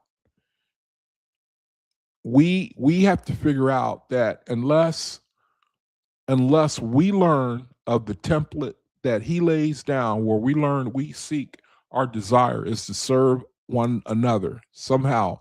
When our leaders learn that, when our communities get established, however or when that starts, I don't know how that will be. I don't know. In the study we did Wednesday, them brethren said that they don't foresee the kingdom for like thousands of years. You probably don't want to hear that, but for faithists, that still doesn't. It does not mean the time is not now for us. Any time to begin to make the resurrection is a good time. It's a good time to redeem the time, because any day could be our last day. You know what I mean? All right, here it gets a little synopsis says you can read about what it talks about up above here. Book of Ah, Book of Apollo, Book of Thor, Book of Osiris, Supina Armage, sacredtext.com. Each has its own flavor.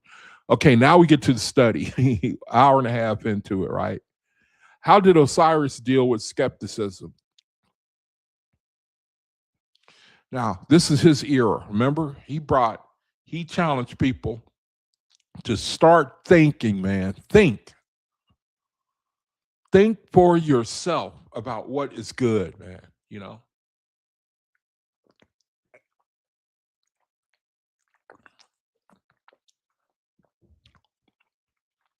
About how to conduct yourself while you're on the earth. About learning the importance of your purpose while you're on the earth, how you can redeem the time. Think about you know, the big picture. So we're looking at Osiris now. We're looking at Osiris and his era. It says, Book of Osiris, Osiris,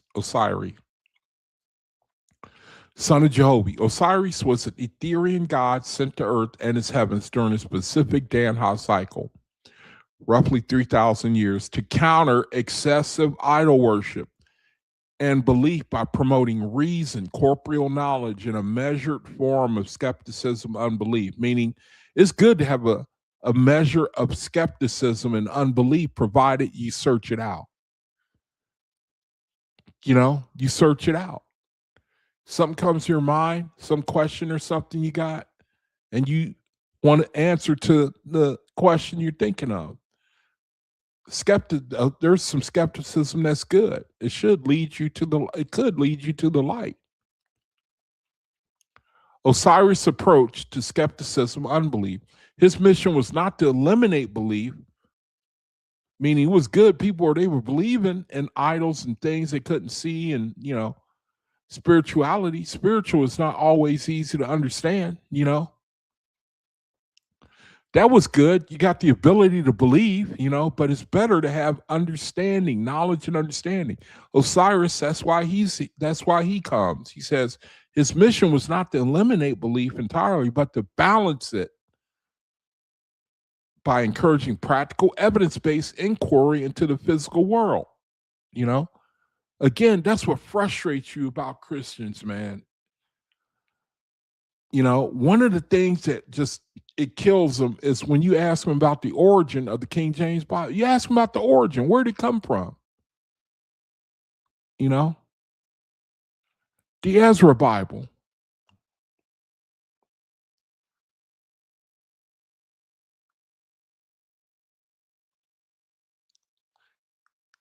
And they have answers, but they won't.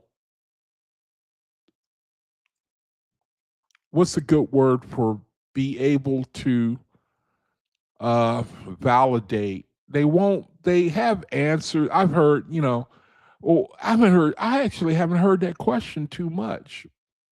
Actually, people asking other people, I think I've done it. Matter of fact, now that I think about it, do you know how the Bible is compiled? And nobody knows. I haven't talked to anybody. Now I'm trying to think of what some educated people would say.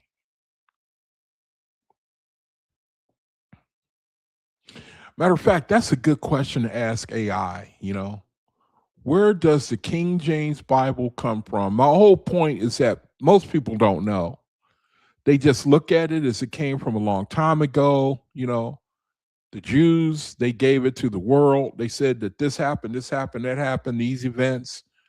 We don't know for sure, but because it's been here so long, everybody believes it. I believe it too. That means that it must be true. And that's like the answer, basically, you'll get. And I was that way too. You don't know actually where it came from or how it was compiled. The Creator tells you.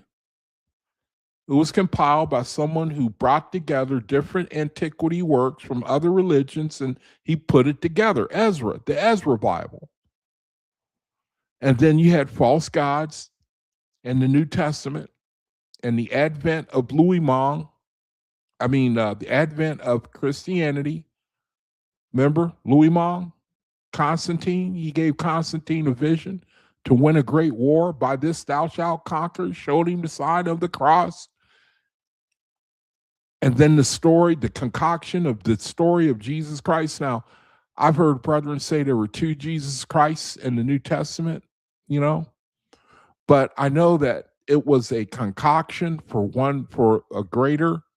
It was I know that because I've listened. You can go online, you can listen to the website called The Fifth Kind, where they absolutely destroy the, what do you call it?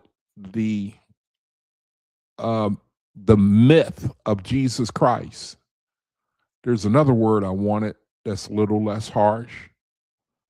The construct of Jesus Christ. I mean, scholars, man. And they did it by, showing you how certain impossibilities in the New Testament, that's just New Testament. But the antiquity of the Bible is more important to people than the validation. There's spiritual truth in it, because in order to be a God, even a false God, you got to have knowledge. You got to have thousands of years of schooling and knowledge to be a God, to take on that title of an earth. So when they fall, that don't mean their knowledge left them. They know how to deceive a mortal. What have we been on the earth? 60, 70 years? How are we going to compete with 300,000, 400,000 years of understanding? 500, 600,000, before you can even become a God. How are you going to compete with that? How are you going to decipher and untangle all the psychology that they can put you through in order to deceive you? You know what I mean? The Creator can do it. He can expose false gods. Osiris approached the skepticism and unbelief. So it was good, a degree of it, if it inspire you to get answers to why you believe what you believe. His mission was not to eliminate belief entirely, but to balance it by encouraging practical, evidence-based inquiry into the physical world. And an interesting thing about this is a lot of brethren do this. They look into the evidence-based inquiry into the physical world, and that's how they come up with their narrative. They come up with their truth. But then there's an amazing element in addition. There is the empirical knowledge, and then there's the, what's a good word for the spirituality part of the faith, where the Creator calls you to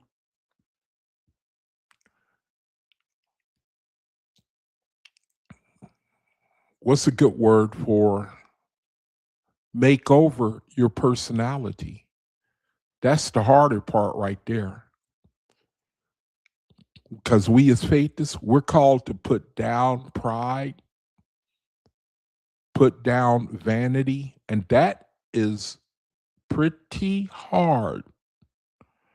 Put it down, man. The Creator, he says, put it down. The part where you got to do battle with yourself, like the Oahspe says, make yourself a fit companion for the heavenlies where you are going. Make yourself a fit companion, man, meaning able to move in those circles. If you're the type of brother or sister, in other words, you're invited to a high society, and you come from the ghetto, you come talking slang and, trying to fist bump royalty, and the elites, you're going to get exposed as someone who should not probably be there. You're going to be exposed in the sense that your manners, your decorum, you're going to feel out of place, man. You know what I mean? You're abrasive. You don't know how to get along with people. Everybody there is really kind and they're sincere and they're selfless and they're unassuming, and you know what I mean? All those good traits, 1 Corinthians 13, fruits of the spirit traits. And here you show up, you're insulting people, you're offended, you get angry, you get bent out of shape at the slightest thing. Nobody else but you is doing this. The Creator says that He doesn't put those type of people together. And so there's one form of spirituality that brothers do good and are very proficient at, which is the empirical part, the evidence, the knowledge-based part.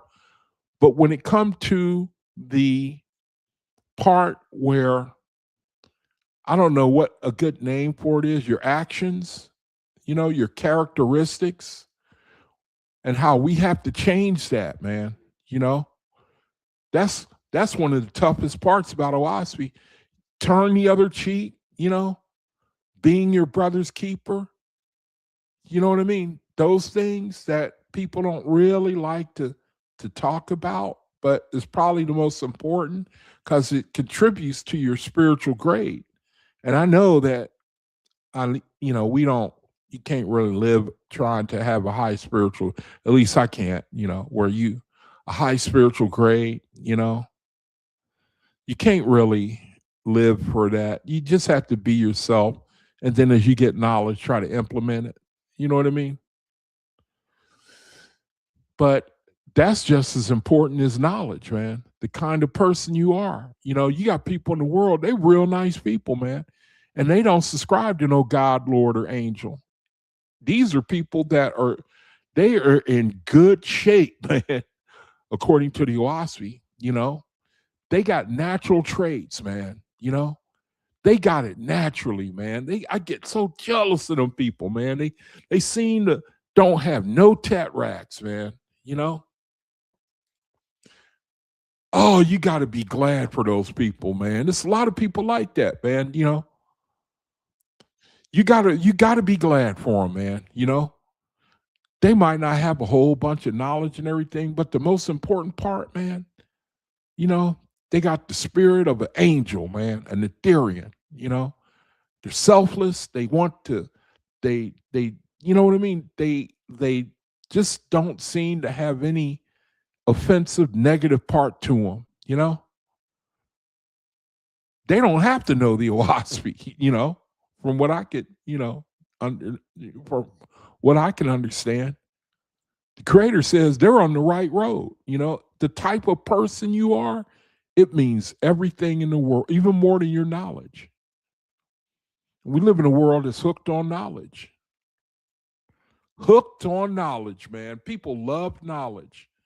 Like I was talking about earlier in the world, people, they got all kinds. One of the things, I look at the internet, there's a war going on. There's a conflict right now in the Middle East. You brothers know I've been talking about it. It's people all over the world, man. They got all kinds. They know every single weapon. They know the measurement of every single bomb, every single bullet, every single killing machine. They got all the knowledge. They know everything. They know all about things that are detrimental to humankind. They can tell you anything you want to know. Knowledge. And these people are highly esteemed in the world. They highly esteemed in the world, They got a lot of knowledge. And incidentally, a lot of these people are good people too. They really, but they subscribe to death-killing machines. They are pro-war. the Creator says that they are on the wrong road. You're on a road that does not lead to the resurrection. You're a great guy. You seem to be free of the tetracts, but the type of knowledge you're under is very detrimental if you support pro-war positions and, you sow more to the material than the spiritual. The point I was trying to make is that you can have all the knowledge in the world, and the worst type of character, the worst type of spirit, the worst type of person, no one wants to be around you, and you read the Oahspe and the Creator says that makes all the difference in the world, spiritually speaking. You'll go to a dark, dense, a hell region. You will go to hell, man. A hell region, meaning there will be other people like you, who will treat you the way you treat others. You'll want to be treated by the higher realms, the higher grades, but you don't treat people that way.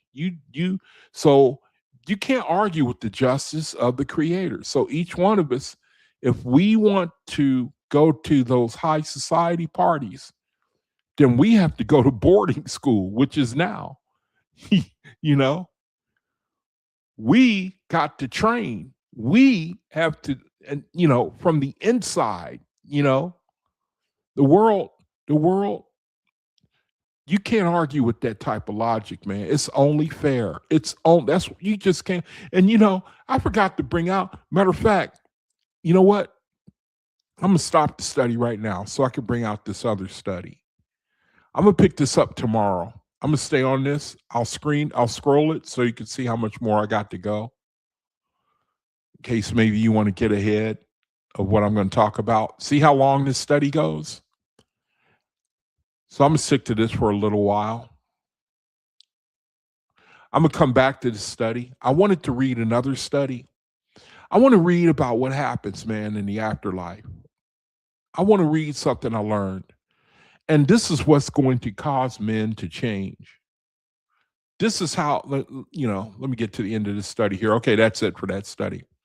Now, let me get to the part. Let me see. I hope I saved it. So here's the study that we did today. I'm going to pick up on it again. So pick up on it next week. This is a great study. So I'll pick up on it again. Now, let me see if I can find the other one. Now, I meant to get to this last week.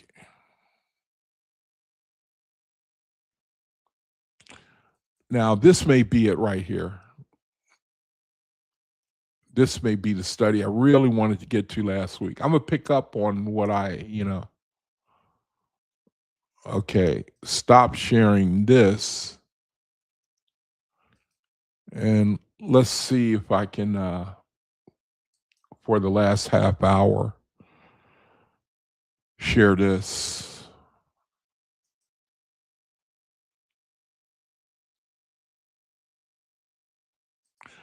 I didn't get a chance to share it, and I really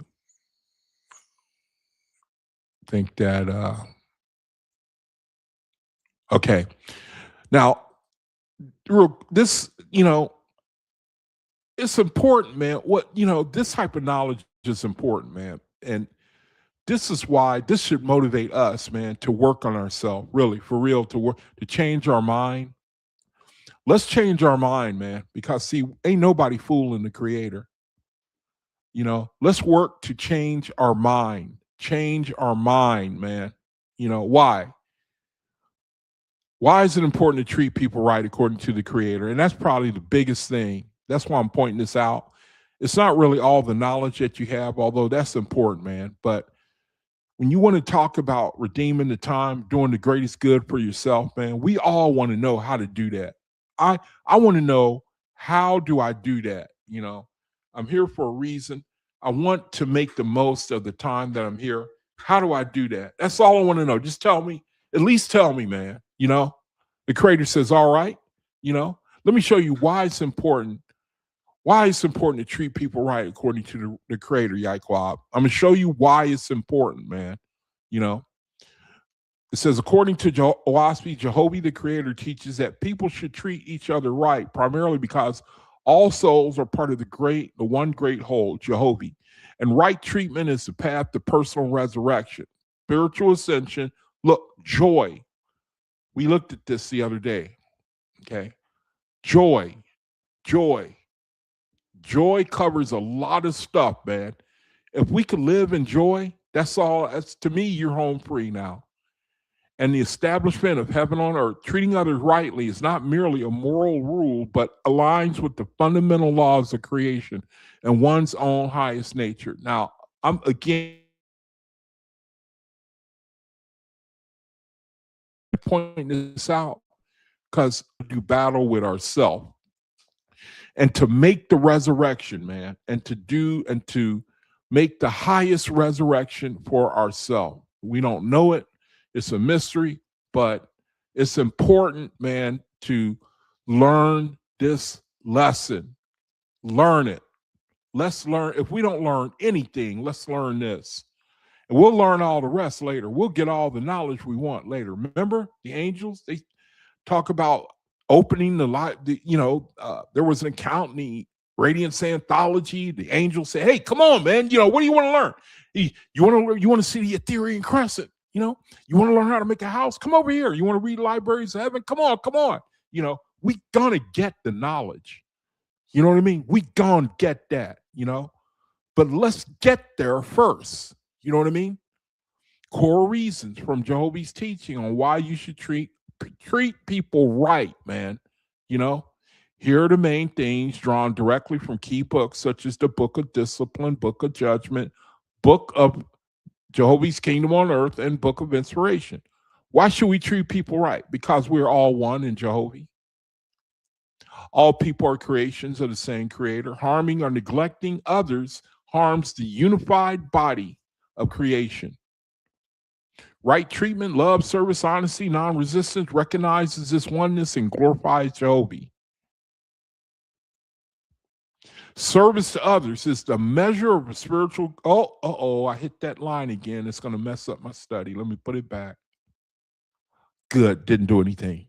Service to others is the measure of spiritual grade and ascension. Service to others is the measure of spiritual grade and ascension. If that's important to us, you know what I mean? Then we'll pay attention to this and get it down into our soul, man. It's starting to want to mess up on me again. It knows I'm going to hit hard. So it's going to start messing with me. I'm trying to make some adjustments on my study in here. And it wants to mess with me. I'm trying to fix it on the fly. Okay, Jehovah grades souls and societies according to service to others. Let me make sure. Is it showing on the screen? Let's make sure it's showing on the screen. Yeah, I think it is. Yep.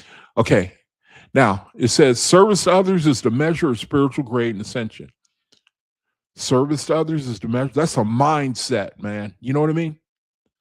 That is a mindset. Jehovah grades souls and societies according to service to others, not self-interest. Higher grades bring better conditions in this life and the afterlife. To serve others, especially the helpless, is to serve Jehovah directly. Selfish living keeps one in lower grades and delays resurrection. Now, I want to say something about this. This kind of stuff, I'm not bragging, man. I am, but I'm not. It's happening a lot to me. And I get a kick, man, out of trying to share the light. I trust the same is for you. Better conditions in this life, service to others is a measure of spiritual grade and ascension. It results in better conditions in this life and the afterlife. Now, I believe that. I believe that. Now, things just keep, I'm here in Arizona, but it's been in my heart to move back to California, And I plan to do it some years after, way, way, later.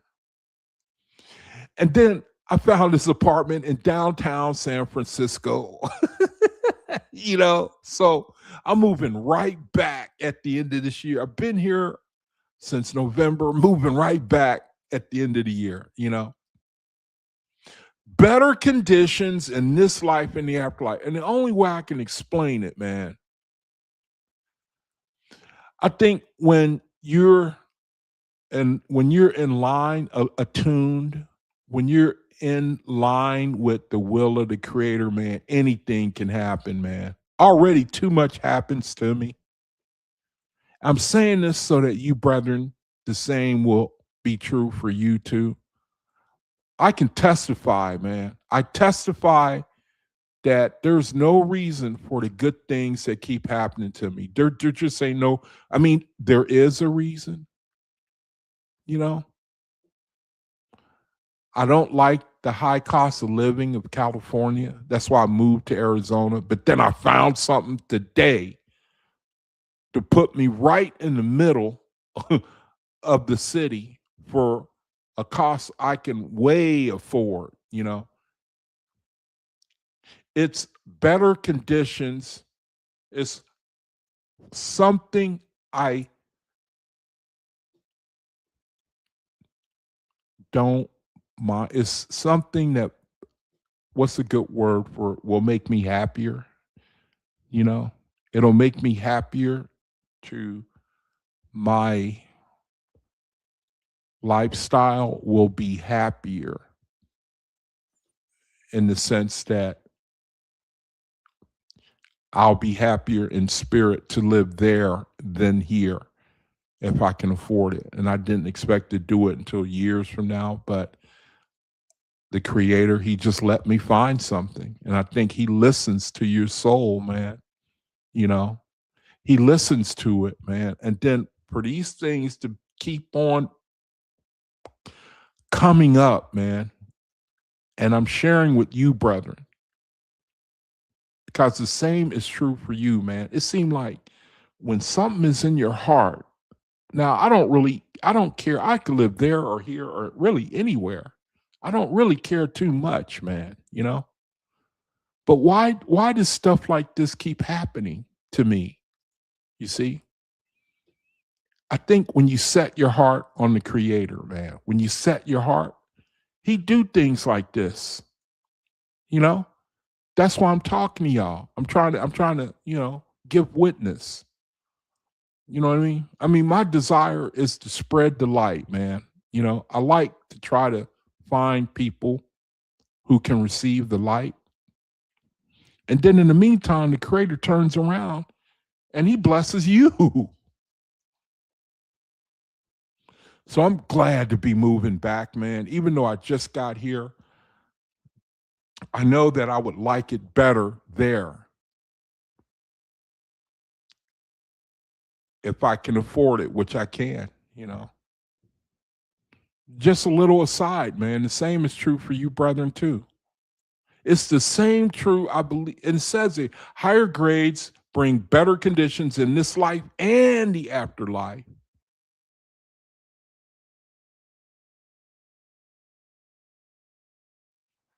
To serve others, especially the helpless, is to serve Jehovah. And keeps one in lower grades and delays resurrections. See? So again, man, we want to make the resurrection. It ain't, having all knowledge. It's making the resurrection. And that primarily means changing the inside from me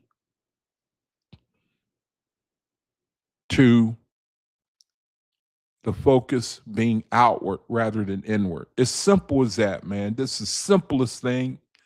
And all you have to do is just work your mind, change your mind. You fill your mind with Radiance Anthology, fill it with Oahspe, fill it with your own thoughts, and then the change becomes constitutional. Why is it important to serve? Why is it important to treat people right according to the creator? Because it fulfills the golden rule and leads to personal happiness. It fulfills the golden rule, man, and leads to and that's what we all want. We all want that, you know. Classic teachings echoed in Oahspe include do unto others as thou desirest should be done unto thee. That age-old lesson, man. Return good for evil. Love thy neighbor. Those are hard to do, ain't it? Especially in a world you want to return evil for, you know, you want to return evil for evil. You know, I still struggle with that in my mind. Sometimes I want to see people get it, you know, like people who don't care for other people. You don't mind taking advantage of other people. Sometimes, man, be honest, I want to see them get it, man. I want to see them get a taste of their own medicine of what you do to people. Creator, he says, don't do that, man. He says, root for the person taking advantage of somebody else that they will turn. Root for them, man. Don't you go down with them. Root for them. Don't go down with the ship, man. You know? Look, practicing this brings inner peace.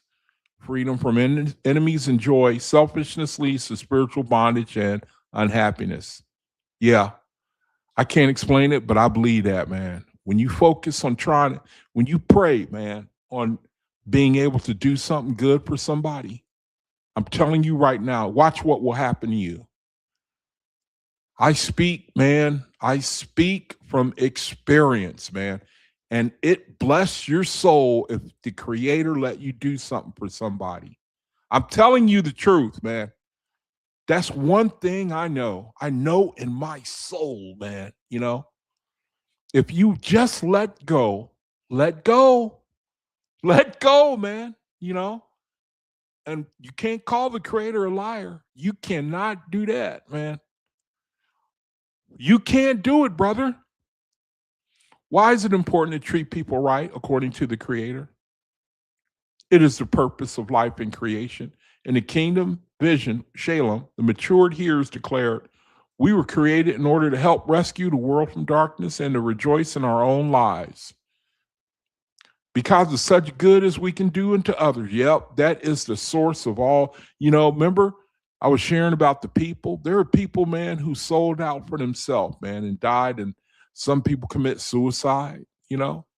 They were empty at the end of the day, acquired everything they wanted, man. And at the end of it all,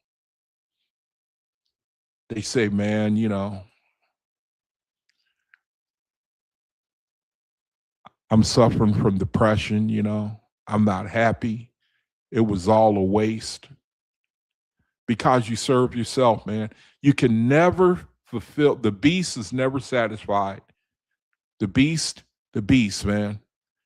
Don't feed the beast. Don't feed the beast.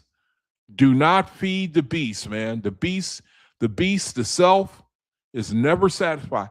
People, they get a little bit of the world. They get a little bit of, and they want more, and they want more, and they want more, and they want. You hear of lottery winners, they buy thousands of dollars more lottery tickets. You know? That's the beast, man. That's the beast. More. That's the whole world, you know? That's the whole world, you know? The Creator, he breaks you off a little bit of blessing. You want more and more. You want more and more and more. But when you give it away, when you try to give it away, it's totally flips everything on its head, man. You know, if you set your heart, man, to give and do it in secret, oh, it's almost incredible. It's you can't describe it. I say that from experience. People who are born to labor willingly for the good of the whole, not for self-isolated gain.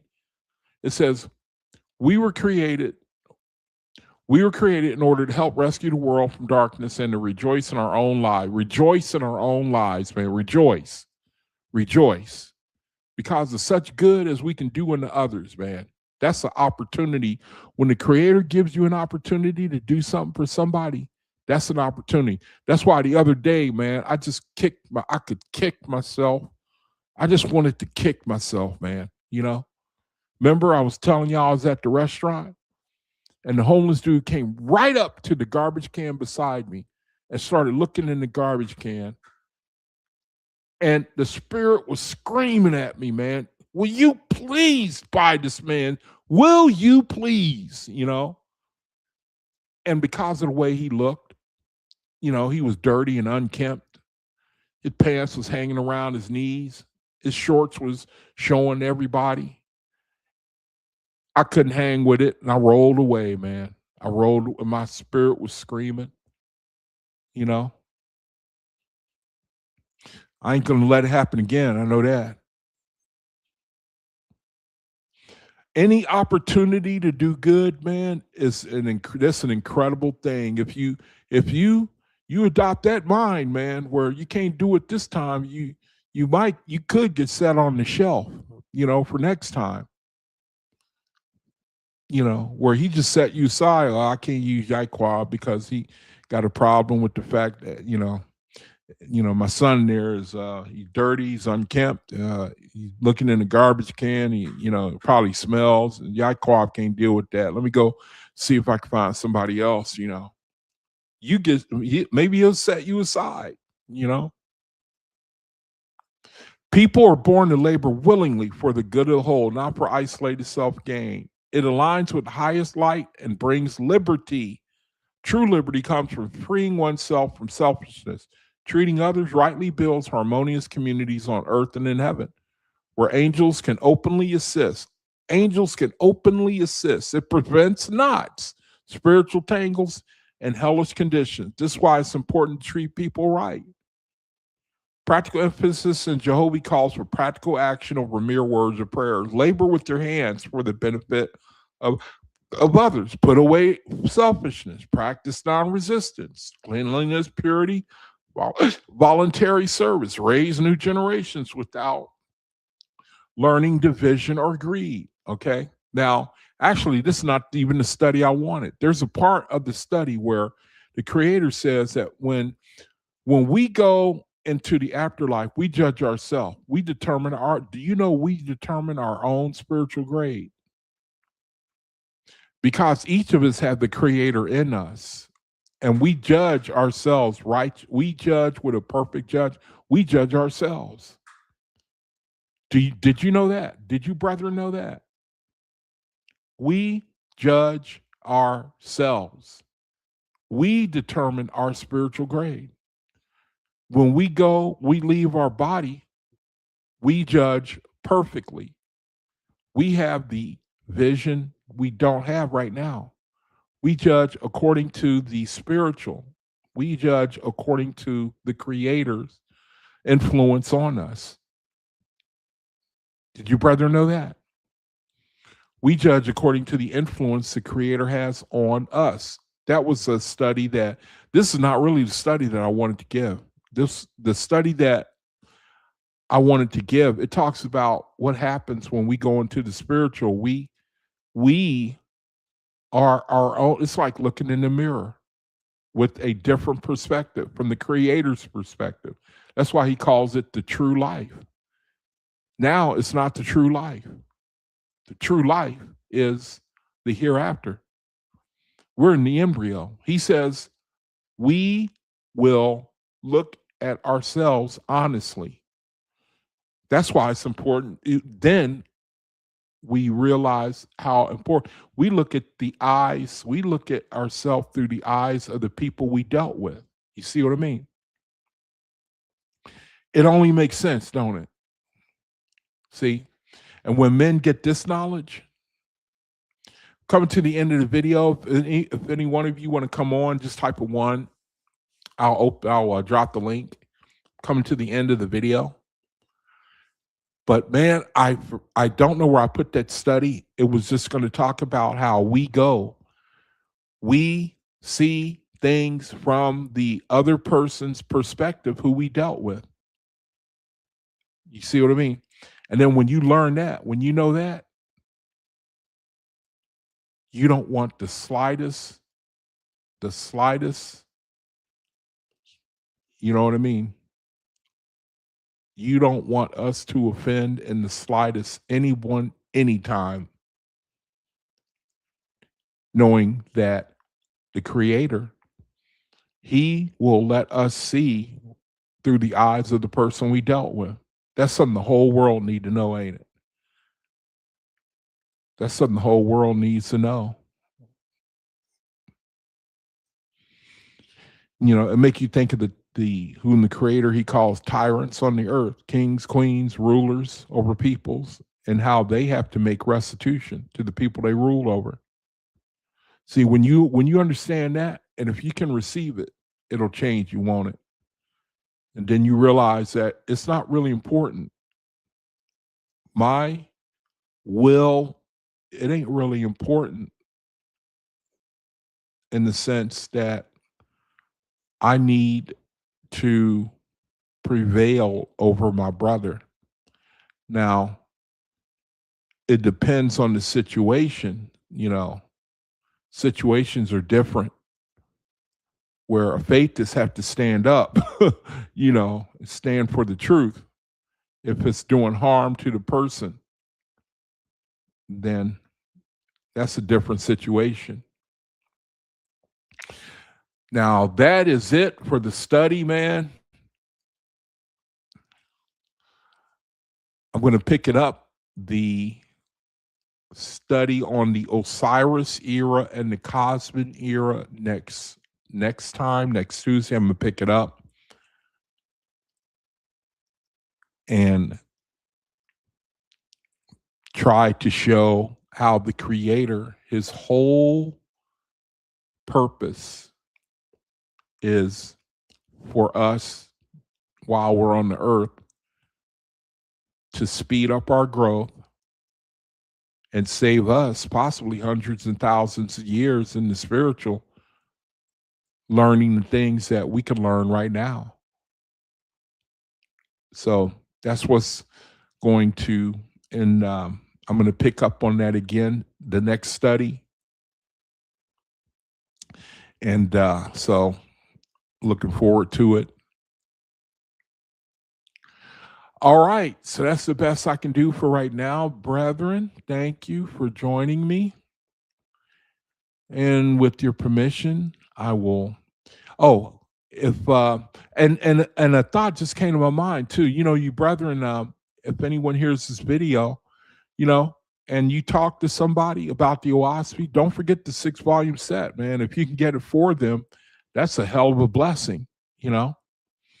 That's a hell of a blessing, man, to introduce them to that. And there's a free Oahspe link in the comment section. You can share that with anybody, where if they want one for free, they can send off email to that link in the comment section of my video, and they can have one for free. That's good information to have, to share with somebody. You know, you run into somebody and they're curious and they're interested in knowing about the Oahspe. 6-volume set is priced as low as it can go, you know, and that's a blessing that, you know, really the Creator, He can use all kinds of ways, you know. It might not even be for the person who wants it. It could be for someone else. So anyway, that's the best I can do for right now, brethren. Thank you for joining me. And with your permission, I'll end the video and see you next week. Jehovah, thank you for the opportunity to try to share and to do the best that I can while I'm on the earth, and to share the light, spread the light to the best of my ability. Jehovah, truly, it's a blessing to try to be able to do that for my brethren. I pray for our wisdom, our knowledge, our understanding, especially in the time that we're going through. The world doesn't really feel it right now, just yet. The time that we're in, the trouble that's on the horizon. I just pray, Jehovah, that it opens a door for faithists to share and to come together and be in communities, and to be able to give a witness for the Oahspe and the only hope for mankind, Jehovah. So I ask for my own family and the family of my brethren that you would bring our loved ones into the light, and that for those who have passed on, that our loved ones would make progress in the spiritual lands. So, Jehovah, I give thanks for this opportunity, and for my brethren, my sisters, I give thanks also. And until next time, Jehovah, thank you. And brethren, shalom. See you next time. Thank you for joining me.